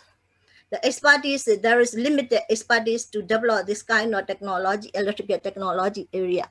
And for the conformity assessment, there is currently no testing laboratory accredited ISO IEC 17025 for electrotechnical equipment, and also no certification body for electrotechnical equipment. There are plans to develop these two after promulgating the electrical and electronic equipment regulation. For the finance also there's some challenges. Our national standard body and is under the government. The government has limited budget for the work of NEC, and raising awareness of the private sector is challenges. There are not many business manufacturing electrotechnology equipment. 99% of this equipment are imported. Also, this is some challenges of the finance sector, because the government has limited budget to develop the National Electrotechnical Commission. Overcoming the challenges, so we will develop software to translate technical English to Myanmar language and vice versa for both written and oral purpose. So for the language, we need to establish software to translation. And for the expertise, to encourage returning engineers from overseas to overcome standard volunteer. For the conformity assessment, we were to tap on the IEC-AFRC screen for technical regulation and building project. In return, the IEC-AFRC screen should assist Myanmar when testing laboratory and certification body are established in Myanmar, such as providing training and technical advice. For the finance, to allow NEC to charge fee for the following services: reference library, access fee to the IEC standard, handling fees for purchase of the IEC standard, checking fees for the authentication of IEC-AFRC certification and test report, and participation fee for IEC program, webinar, and live event. This is the some factor to implement to overcome this kind of challenges of our NEC. Now, I just want to explain about the adoption of IEC standard. Myanmar was IEC affiliate since 2007, and we established NEC in 2020. We achieved affiliate plus in 2020. For the adoption of IEC standard, Myanmar now has 133 number of IEC standard as national adoption. So we have 133 national adoption of IEC standard. We already declared this list to the IEC, and IEC already upload in the website. 133 of which 111 are ASEAN harmonized standard directly reference to IEC standard. As we are the members, we need to follow the agreement of some regional agreement. So ASEAN is harmonizing 122 ASEAN IEC standard to facilitate the ASEAN free trade area. Now Myanmar is adopted 111 IEC ASEAN harmonized standard as Myanmar standard. This is the current state of adoption of IEC standard in Myanmar. So this is my presentation for what Myanmar is doing, which is where is the Myanmar standard body, and what is the now current state of IEC adoption, and also duty and function of NEC, and some challenges we are facing and how to overcome these challenges. So I would like to conclude my presentation now. Thank you for your attention. Thank you. Thank you. Thank you, Dr. Wawamoy, and thank you also again to Mr. Sarr for the two excellent presentations. that have been made, and we are going now into a time of discussion and sharing. And I just note that from the Senegalese case study, where they are talking about the benefits of IEC standards and conformity assessment, that Senegal is already using the IEC conformity assessment systems to promote quality products. And it was very interesting that they even have like a VAT exemption if you are using these standards. And I think I was asking about if this conformity assessment promotion system is part of regulation, but I saw that he has also said that they are developing a regulation. And they also talked about active participation in the IEC work. And I was just wondering how they will ensure that. And of course, we also note that their vision to be a member. And also from Dr. Moore, she says the NEC is very young, still in the early stages, but I'm actually quite impressed at the way in which it is set up. You know, for me, I thought that the structure looks very high level, and although they seem to have some challenges in getting experts, they're also looking how they can overcome these challenges, which I think it's very good.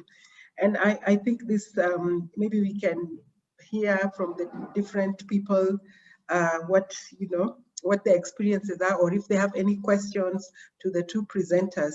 But really, they were really very, very excellent presentation. And we can see that even a country that is still quite young in part of the IEC family is already gaining benefits. And this, I think, is showing that something good is happening in the affiliate country. And we are looking forward for even more of these types of presentation. So I open the floor to everyone, to anyone. Raise your hands if you have, or just comment.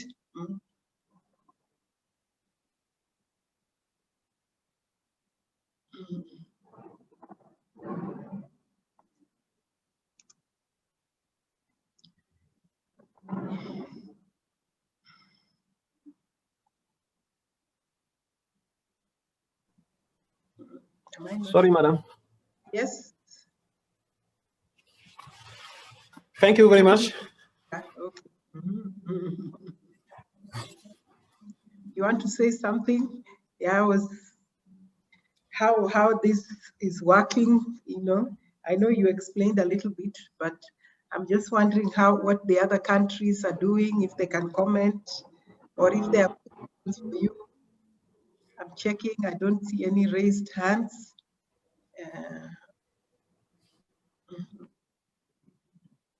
Yes, but I have a question for first for Dr. Juan. When I look at your structure, you actually have a lot of government ministries and much more fewer other organizations, of course, because maybe the industry of electrotechnology is small. But what is the level of representation of the different ministries? Because I think at the president or at the chair level, it is the director general, it's quite high. So from the other ministries, what is the level of presentation? Are they also a decision-making group, or maybe you can enlighten us there? Some of the members are deputy director general, and some are the director level of the ministry. The minimum level is the deputy director of the district. Yeah. For the private sector, like association and company, they are the vice chairman or vice CEO of their organization. Okay. Yeah. So basically, they are quite, most of them are high level, yeah? Yeah. And I think you also talked about that, okay, you know, you talked about the standards body, and then you also talked about the NEC. Are they in one place? Is it one body, or are they separate? But you specifically talked about them. NEC is the secretary, NSP is the secretariat of the NEC. Secretary Office of the NEC. Yeah. Okay. NSB is the Secretariat of the NEC. Yeah. But the NEC will officially represent you in international meetings at the IEC, yes. The NEC is chaired by the National Standard Body. Or the President NEC is the Director General. Yeah. Okay. He will be presenting the IC, and also the secretary is the Myanmar Engineering Council, which is the big organization of our country for the electric and electronic sectors. The secretary is from the Myanmar Engineering Council. They have a lot of members. All engineers are included in this association. The vice chairman of this national Myanmar Engineering Council is the secretary of the NEC. That's very interesting. So the chairman is from the National Standards Body and the secretary is from the Engineering Council. Okay, that's quite interesting.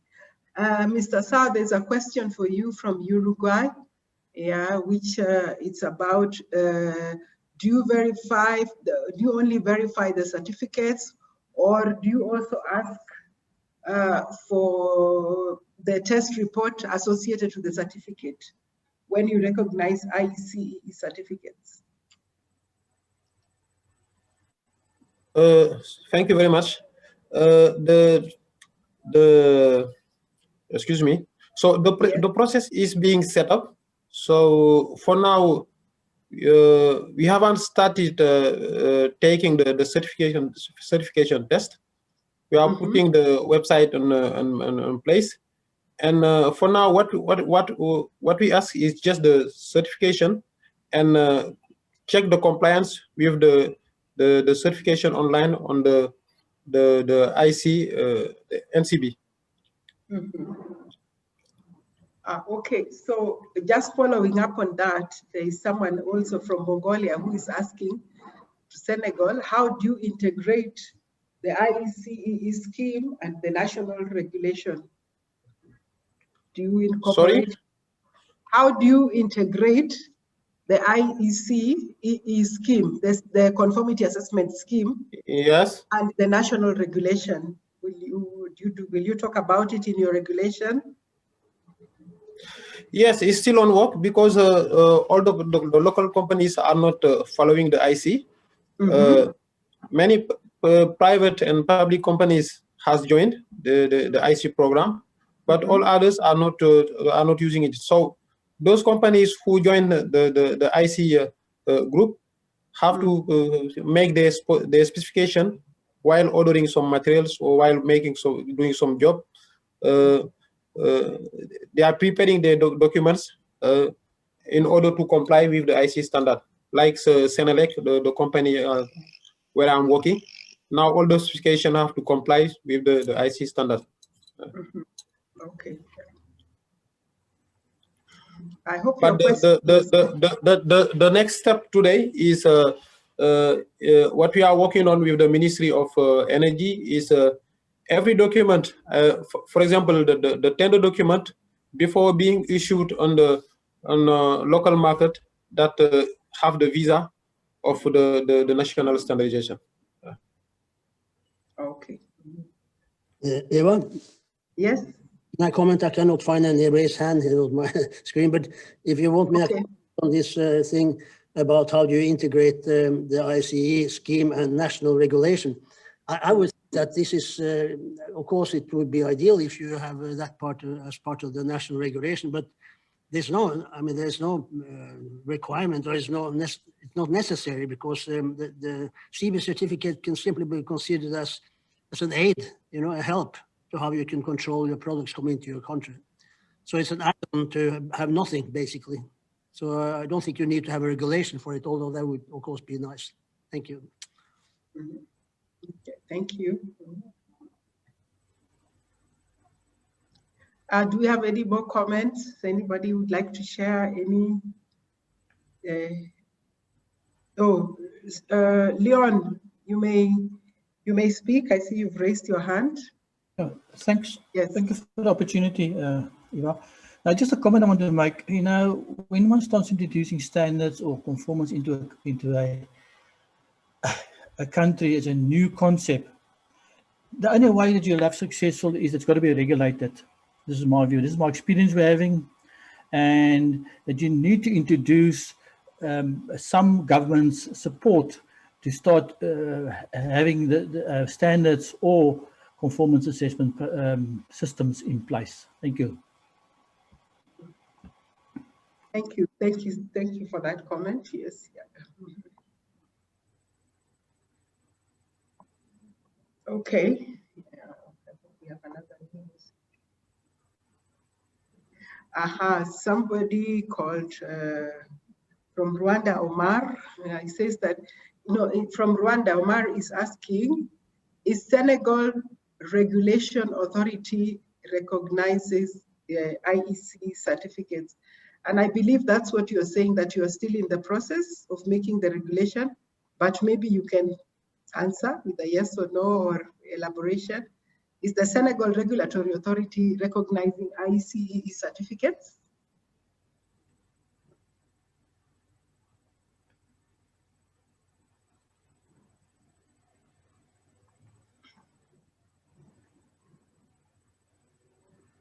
Yes, it is always recommended, but the companies do not have the obligation to do that. It is not mandatory. But for the electrotechnical companies, those who want to connect the equipment in the energy system, they have to comply with IC standard. It's mandatory. Depend on the sector. On energy sector, it's mandatory. You cannot connect any equipment, or you cannot energize any equipment if it doesn't comply with IC standard. It is mandatory for energy sector. Okay, thank you. Yeah. I believe that we have not left anybody out, and I don't think we have left anyone out.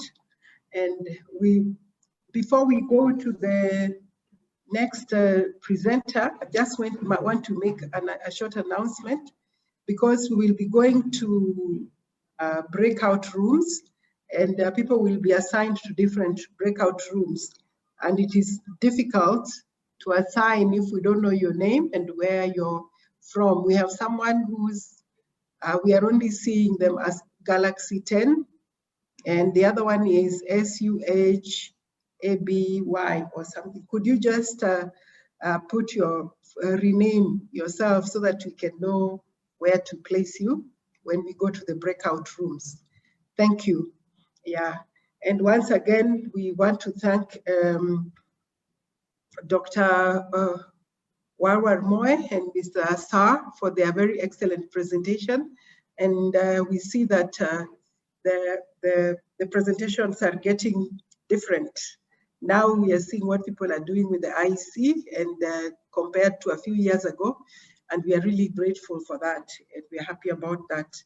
So now I will go to the next presenter, who is Jan-Henrik, who's going to give us a presentation on the IEC Academy and capacity building.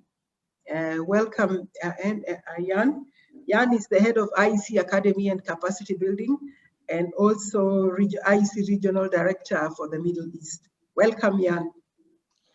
Thank you very much, Eva. Can you hear me well? Yes, I can hear you very well. Great. Thank you very much. And it's fascinating and so great to be with you guys. And it's amazing what Iris Dare and her team built with this forum. So I'm very happy to being able to present today. As Eva mentioned, I'm the head of IEC Academy Capacity Building, so we are a department in IEC. And I want to just show some things we do in the IEC and also how you can connect and what we can do together. So the IEC Academy Capacity Building is, if you want to say so, the one-stop shop for learning and for capacity building in the IEC. So we are coordinating all the training efforts. Whenever there is need for training or capacity building, we are coordinating the different trainers in different sections to make sure that all of you get a high quality training. because our culture is a learning culture. So in the IEC, we continuously learn, and this is the same for everyone, I think, in standardization, that we're continuously adapting, learning to new technologies and new efforts. This shows a little bit how we are connected in the IEC. So you have seen this earlier today when Trond showed the presentation. This is the organizational structure of the IEC. And basically, we are in between to align information, build knowledge, and make sure that we can deliver good training to the entire IEC community, including the affiliate countries. Portfolio, so the services we do is training for national committees, training for technical committees, also e-learning and all the webinars you might know. We have different platforms. At the moment, if you go to IEC-CH Academy, you see all the free webinars. So we are doing at least every month one free webinar. And also right now we're developing an online learning platform where you can independently learn. So this is in preparation right now. That will be ready very soon. In fact, we hope by the end of this month that we will start to offer first online courses for specific functions in standardization and conformity assessment. This is just to give you some ideas what we do. So for national committees, for the members, we are organizing training sessions together with the regional centers. So we are closely working together with all the regional centers. We are developing leadership programs. So we are also supporting the young professional program, and we are doing the public webinars. And the public webinars really is a good success. Here we have raising participants. We have 4,000 participants in 2019. And the good thing is that the recordings and the slides are all available on the IEC website. We're training leaders. So when there are new technical committee or subcommittee officers, this means secretaries and chairs, we are also giving a training. It used to be face-to-face training, now it's more online, of course, in the current situation. We're training new NC secretaries, and here you see, for example, a training which we did with Amori in Latin America, in Peru. Here you see training in Mexico, and here you see training new NC secretaries. It is Côte d'Ivoire visiting Geneva for training. We are also doing some boot camps. This is something where we are training how to use standards, how to actively participate in standardization in just one day. And this is called the IEC Academy Boot Camp. So this is a very intensive training. We did 3 boot camps already in 2019, and we will do more in 2021, 2020. So now we are looking also how to do this online, because it's of course a challenge to do such an intensive training online.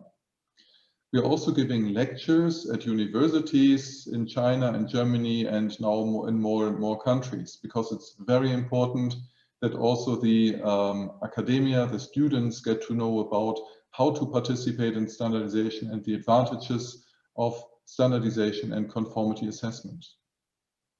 Now, I just wanted to give some recommendations from the Academy to affiliate countries specifically, because there's a lot of things we are already offering, and this has been mentioned by Trond and by also by our African Regional Center. So these public webinars we are offering, these are available for the public, and we did 33 webinars in 2018. We did much more in 2019. You can find all the webinars at IEC Academy, and they are all free. There are very various webinars. So it is about standards development, a few webinars about conformity assessment, which is also very important, how to apply, how to connect conformity assessment and standardization. And yes, please have a look, because it's good to register. And if you miss a webinar, you can see the recording, you can download the slides, and even we have all the questions asked during the webinar with all the answers. So you also can download the Q&A. And yeah, I think that's a very good chance to have a look about what we do. And there's really hands-on information you can find here. Then we have a public commenting platform, and you find this on the website also. So this public commenting platform is not an official voting tool. This is very important, but you can use it to learn about standardization, to see how the draft standards look like.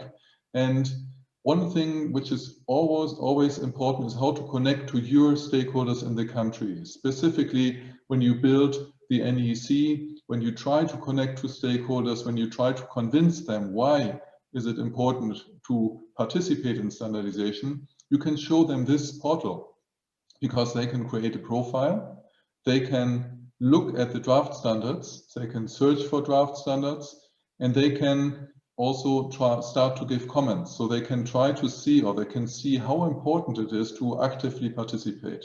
So this is a good chance, but it is not the official voting tool. That's really important. It's really just to find new people and to engage new people. Then we have a lot of material which you can download from the website. And here, one example is making the business case. And again, this is really important if you want to connect to stakeholders, if you will talk to government and say, why should we be more active in standardization? If you talk to industry or regulators, you find all the material here, making the business case, standardization meeting report, formalize your job, all this information on the website so that it is more relevant to participate in standardization. The ACAS e-learning modules have already been mentioned. So these are very valuable information which has been done by the affiliate country program. And currently we are modernizing this tool. So we were working on it so that in 2021, it will be also part of the IEC Academy platform with a few new features and functions, but the current version is online, and we very much recommend doing this because there's a lot of valuable information you can receive. Then we have the Basecamp server.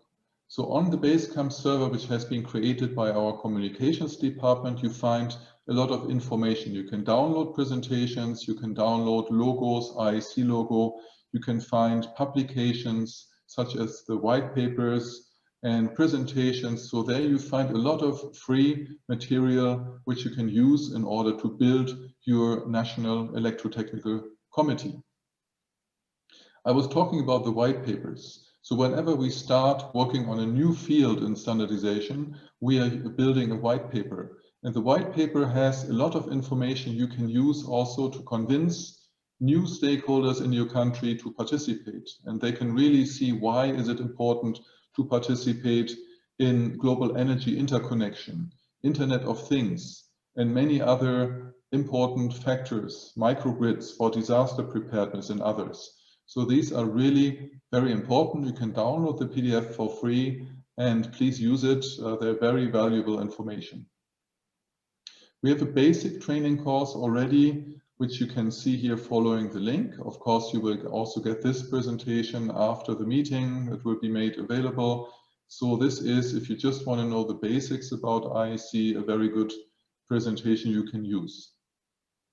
Now, this year we did a lot of presentations for affiliate countries. And of course, we are, as Academy, we are in the background. So we are organizing, we are making sure that you get all the information, that the right speakers talk to you, that all the tools work, that you get all the information.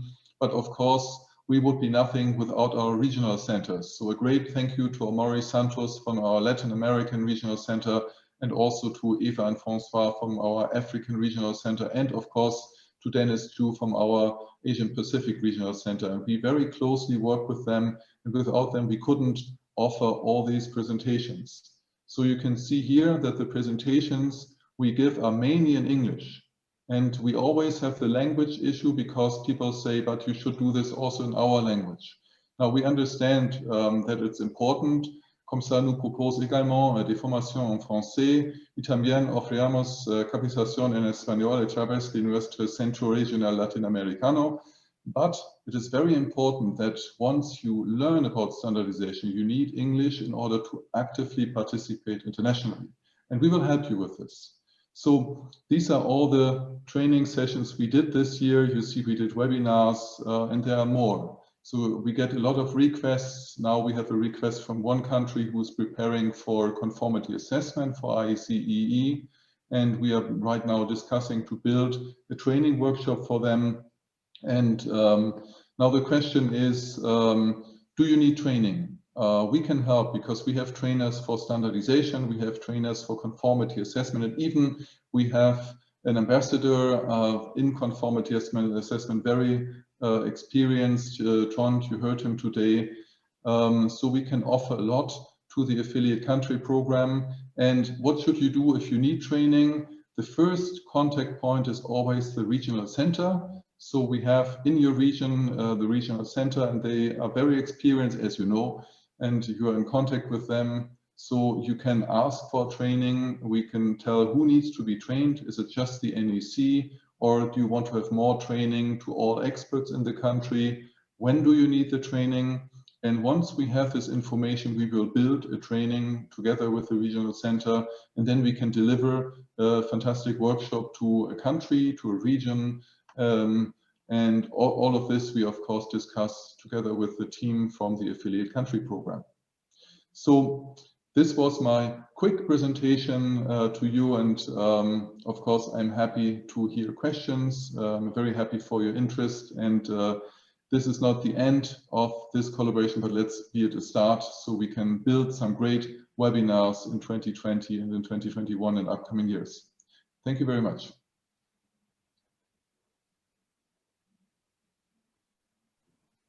Thank you very much, Jan, for your presentation.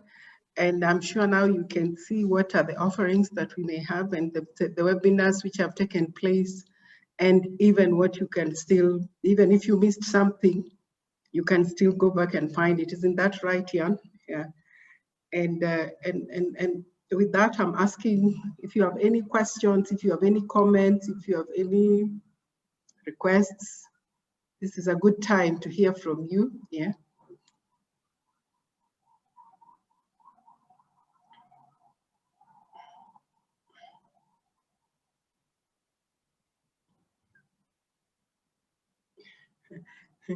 I think someone says you answered some of the questions as the time as you continued on, which is very good.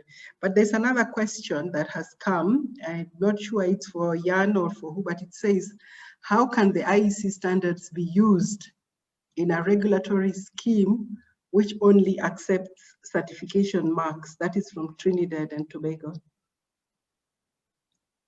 Jan, Trond, would any of you answer that or attempt? I can try to comment on that if you like. Mm-hmm. Well, it's I'm not quite sure if I understand the question. If you can the IEC standards be used in a regulatory scheme which only accepts certification marks? Well, if the regulatory scheme only accepts national certification marks, the question is on which basis are those certification marks or those certification based? Mm-hmm. Of course, if you have a national standard, to which extent is that national standard based upon the IEC standard? So this is really a chicken and the egg question. I think, you know, it's if you have national standards built on the IEC standard, certainly you can also do certification to that standard. And if there's a certification mark attached to that, fine. So I don't really see the issue involved in that question. I'm sorry. Maybe somebody can explain it a little further. Thank you. Yeah, these are usually questions we receive, and it shows that there's some alignment needed. But here, usually the contact would be the regional center of the IEC, and then we can combine the questions. Usually, there's a question of how standardization conformity assessment works in the country. So we have to understand the situation right now in the country with conformity assessment. So this, I think we can't, or at least I can't answer directly here. But of course, we are happy to know more about this and then to understand where this comes from. And then, Jan, there's another question, how to set up any conformity assessment. Is there any guideline? And somebody else is asking if the trainings are free. Yeah, so for conformity assessment, of course, it depends, and maybe Trond knows this better than me because he's been in this for many years. But currently, IFA, as you know, we are preparing a training for one country in conformity assessment and talking to Wolfram sites and especially ICEE. So it really, there's nothing right out of the box because we have to look into the national situation. And every training we do, we don't read just PowerPoints, but we really want to understand the situation and we want to really make it fit and make it work in the country. So this is very important. And this said, so there's no thing out of the box which we just apply to your country because every country is different and we need to respect that. For the training, yes, the training is free because we want you to prepare, we want to help you. So all these training workshops we do, they are free. This is, again, if you have needs for training, please contact IFA and François in Africa. Please contact Amaury Santos in Latin America and Dennis Chu in the Asian Pacific region. And together with them, we will build a training depending on your needs. Now, Trond, do you want to say something about the IEC preparation for a country, maybe? Yes, thank you, Jan-Henrik. Well, I think I was touching a little bit on this in my presentation, but one has to make this clear distinction between, you know, being an issuing body or purely recognizing body. So, you know, I suppose in this case, the question concerns to set up a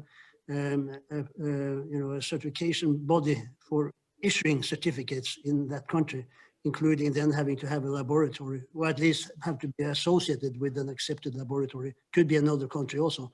But that's a big difference between having an issuing body, which requires certainly assessment by the IEC, and it's quite an extensive process. While on the other side, if you set up a pure recognizing office and you take advantage of the scheme, take advantage of the fact that there exists CB test certificates issued for those products which are imported, then you can have, as I mentioned, the example of Saudi Arabia, set up a small office, and you can simply issue some kind of a national certificate or even mark based upon having recognized those certificates. And that requires no acceptance as such by the IEC.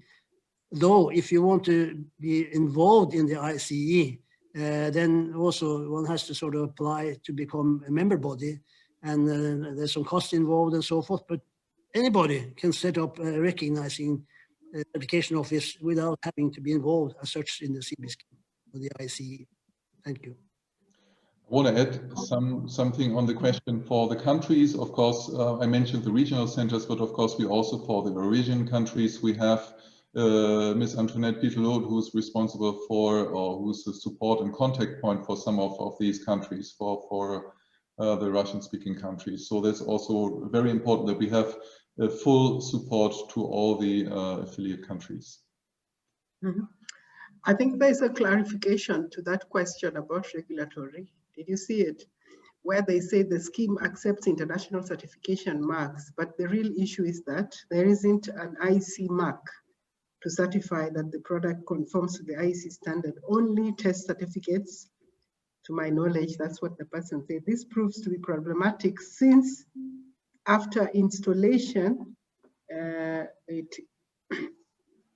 missed it here. Just a minute. Yeah, so it's like you get it that there is acceptance of a mark. And so how do you use the IEC? I think it's something which may need further discussion offline, Trond. Maybe you should think about it. Maybe they can see how to have their own certification mark where they can incorporate the IEC certificate. I don't know, but it's something that needs to be thought about because right now they only accept the mark. So they accept maybe the BSI mark, the BCCO mark, something like that, yeah. Okay. You want me to comment on that? I think we can do it offline, but with Trinidad and Tobago, but you can also comment. There's no problem. Yeah. Okay, because it says international certification marks. Well, those examples shown the BSI and CCC, which is the UK, and the Chinese mark respectively, they are certainly not international marks. They are national marks for those countries. Yeah. There's no such thing as an IEC international mark, except explosive atmosphere area. That's a very specific, more industrial oriented area, and they have a mark. But as far as consumer products are concerned, like we have in the IECE, there's no mark as such. And the reason being that this is test certification. It doesn't certify the whole production. So that's why it is really no follow-up inspection and so forth. But nevertheless, it's a good way to control a product coming into the country, even using only a type testing certificate. So I'm not sure exactly what is meant by international certification mark like BSI and CCC, but those are certainly not international marks. I think you can discuss this offline with Trinidad and Tobago, and they're sure. actually to do that. Yeah. Okay. Okay. Yes. Then there is one other question. In June 2020, IEC has adopted IEC TC 622579-8 as international standard, and Senegal is asking, when can we expect to have a CB test certificate issued within the IECC relating to this quality standard for solar kits?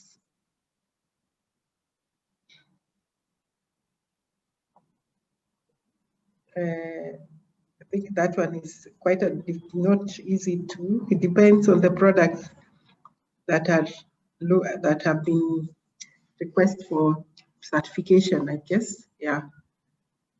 So that also we can take it offline with Senegal and see how we can assist. And that brings me to okay, I have a raised hand. Leon Drudge, yes. You may have the floor. Eva, just a comment on, because the certification that's done on the solar kits is done from TC82 JWG1. Mm-hmm. The World Bank is actually driving that initiative, so they will certify the product. But it's just a product that's been certified as a prototype. In the production line, it's not managed at all. So it's up to the countries to manage the products coming to the country if they're complying to the production line. Okay, thank you for that clarification.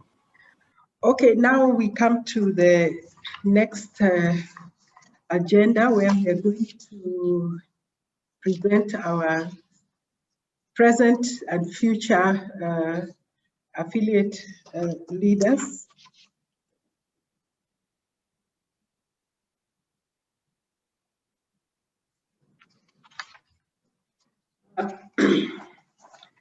Thank you very much. As you all know, Mr. Rojas Manyame has been the affiliate leader since 2018, and maybe Corina can just have for Rojas, has been the affiliate leader since 2018, and his term has come to, his mandate will be soon over by the end of 2020. And we would normally have a chance to shake his hand and thank him for his service and leadership during the affiliate cocktail, but the current situation only allows us to have this virtual cocktail. So Rojas, we thank you very much wholeheartedly for your contribution, dedication, and support to the affiliate country program as the voice of the affiliates. You have successfully chaired many meetings during the IEC general meetings, including the affiliate forum and the next secretaries and presidents workshops.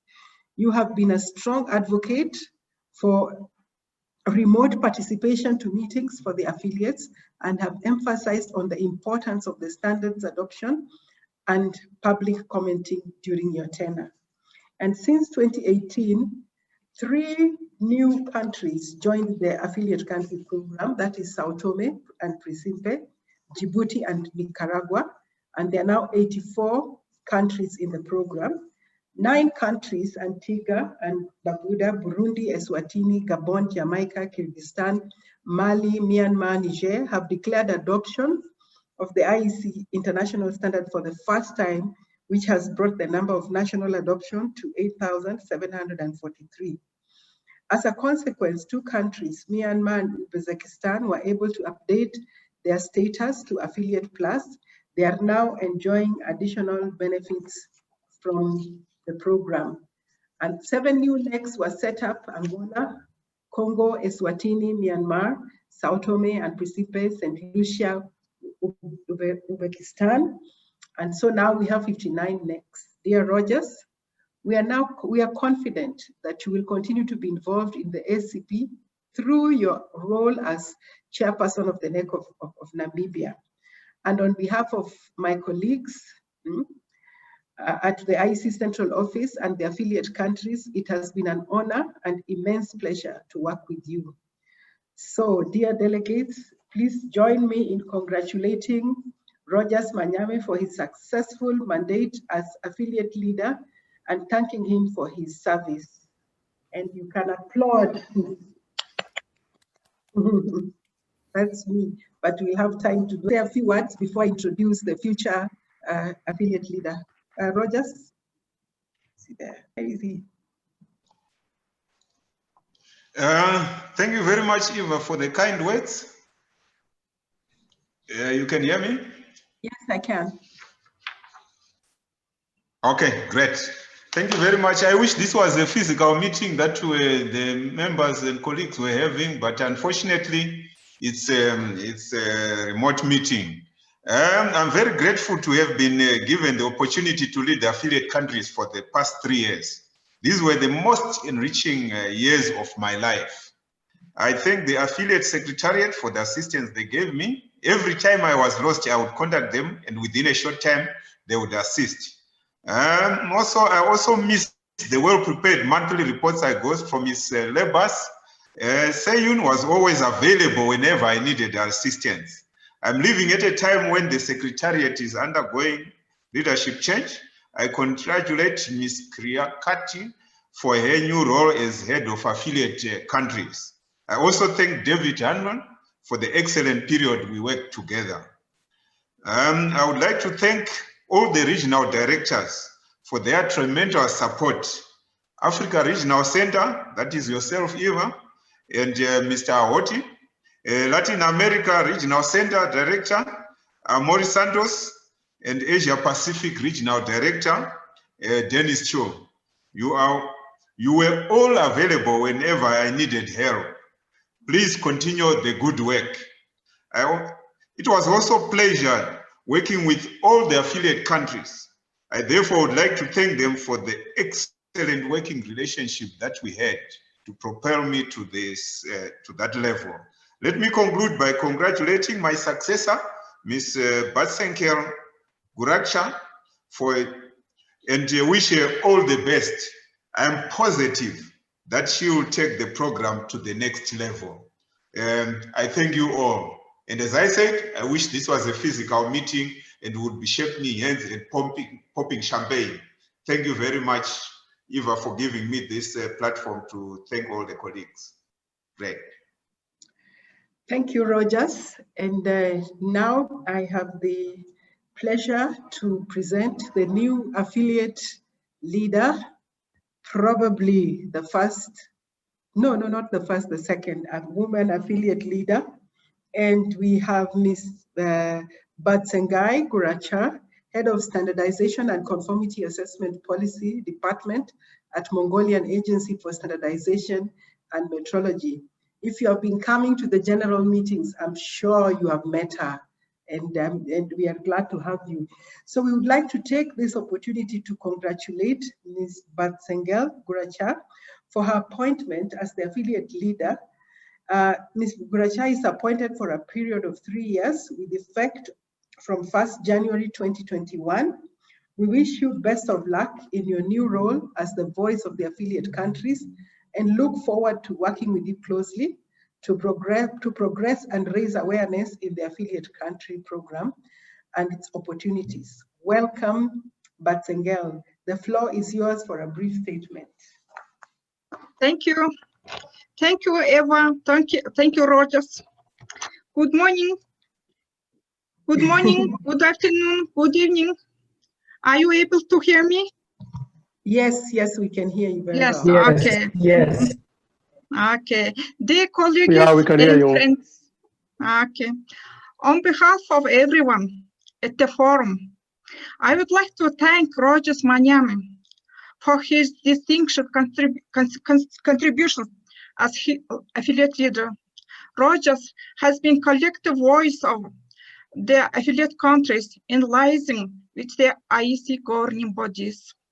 He is a strong advocate for remote participation and has had a key role during the IEC general meetings, chairing the affiliate forum and NEC secretaries and president's workshop. Rojas emphasized on the role of training organized for the affiliates in order to adopt and use standards and ensure application and compliance through conformity assessment. As for me, it's a great honor to be appointed affiliate leader for the term 2021 to 2023. Over the next year, I would like to focus on the following areas with you. First, development of new ACAS e-learning modules platform with IEC Academy. Second, work towards active participation in ACAS e-learning modules and use IEC conformity assessment systems, certificates and reports on national level. Next, declare national adoptions of IEC international standards. Lastly, and not least, use of the technical commenting rights. I'm happy to receive your feedback and look forward to us working together and helping each other to make the best use of the affiliate country program. I wish you and your family good health and happiness in these unusual times. Thank you.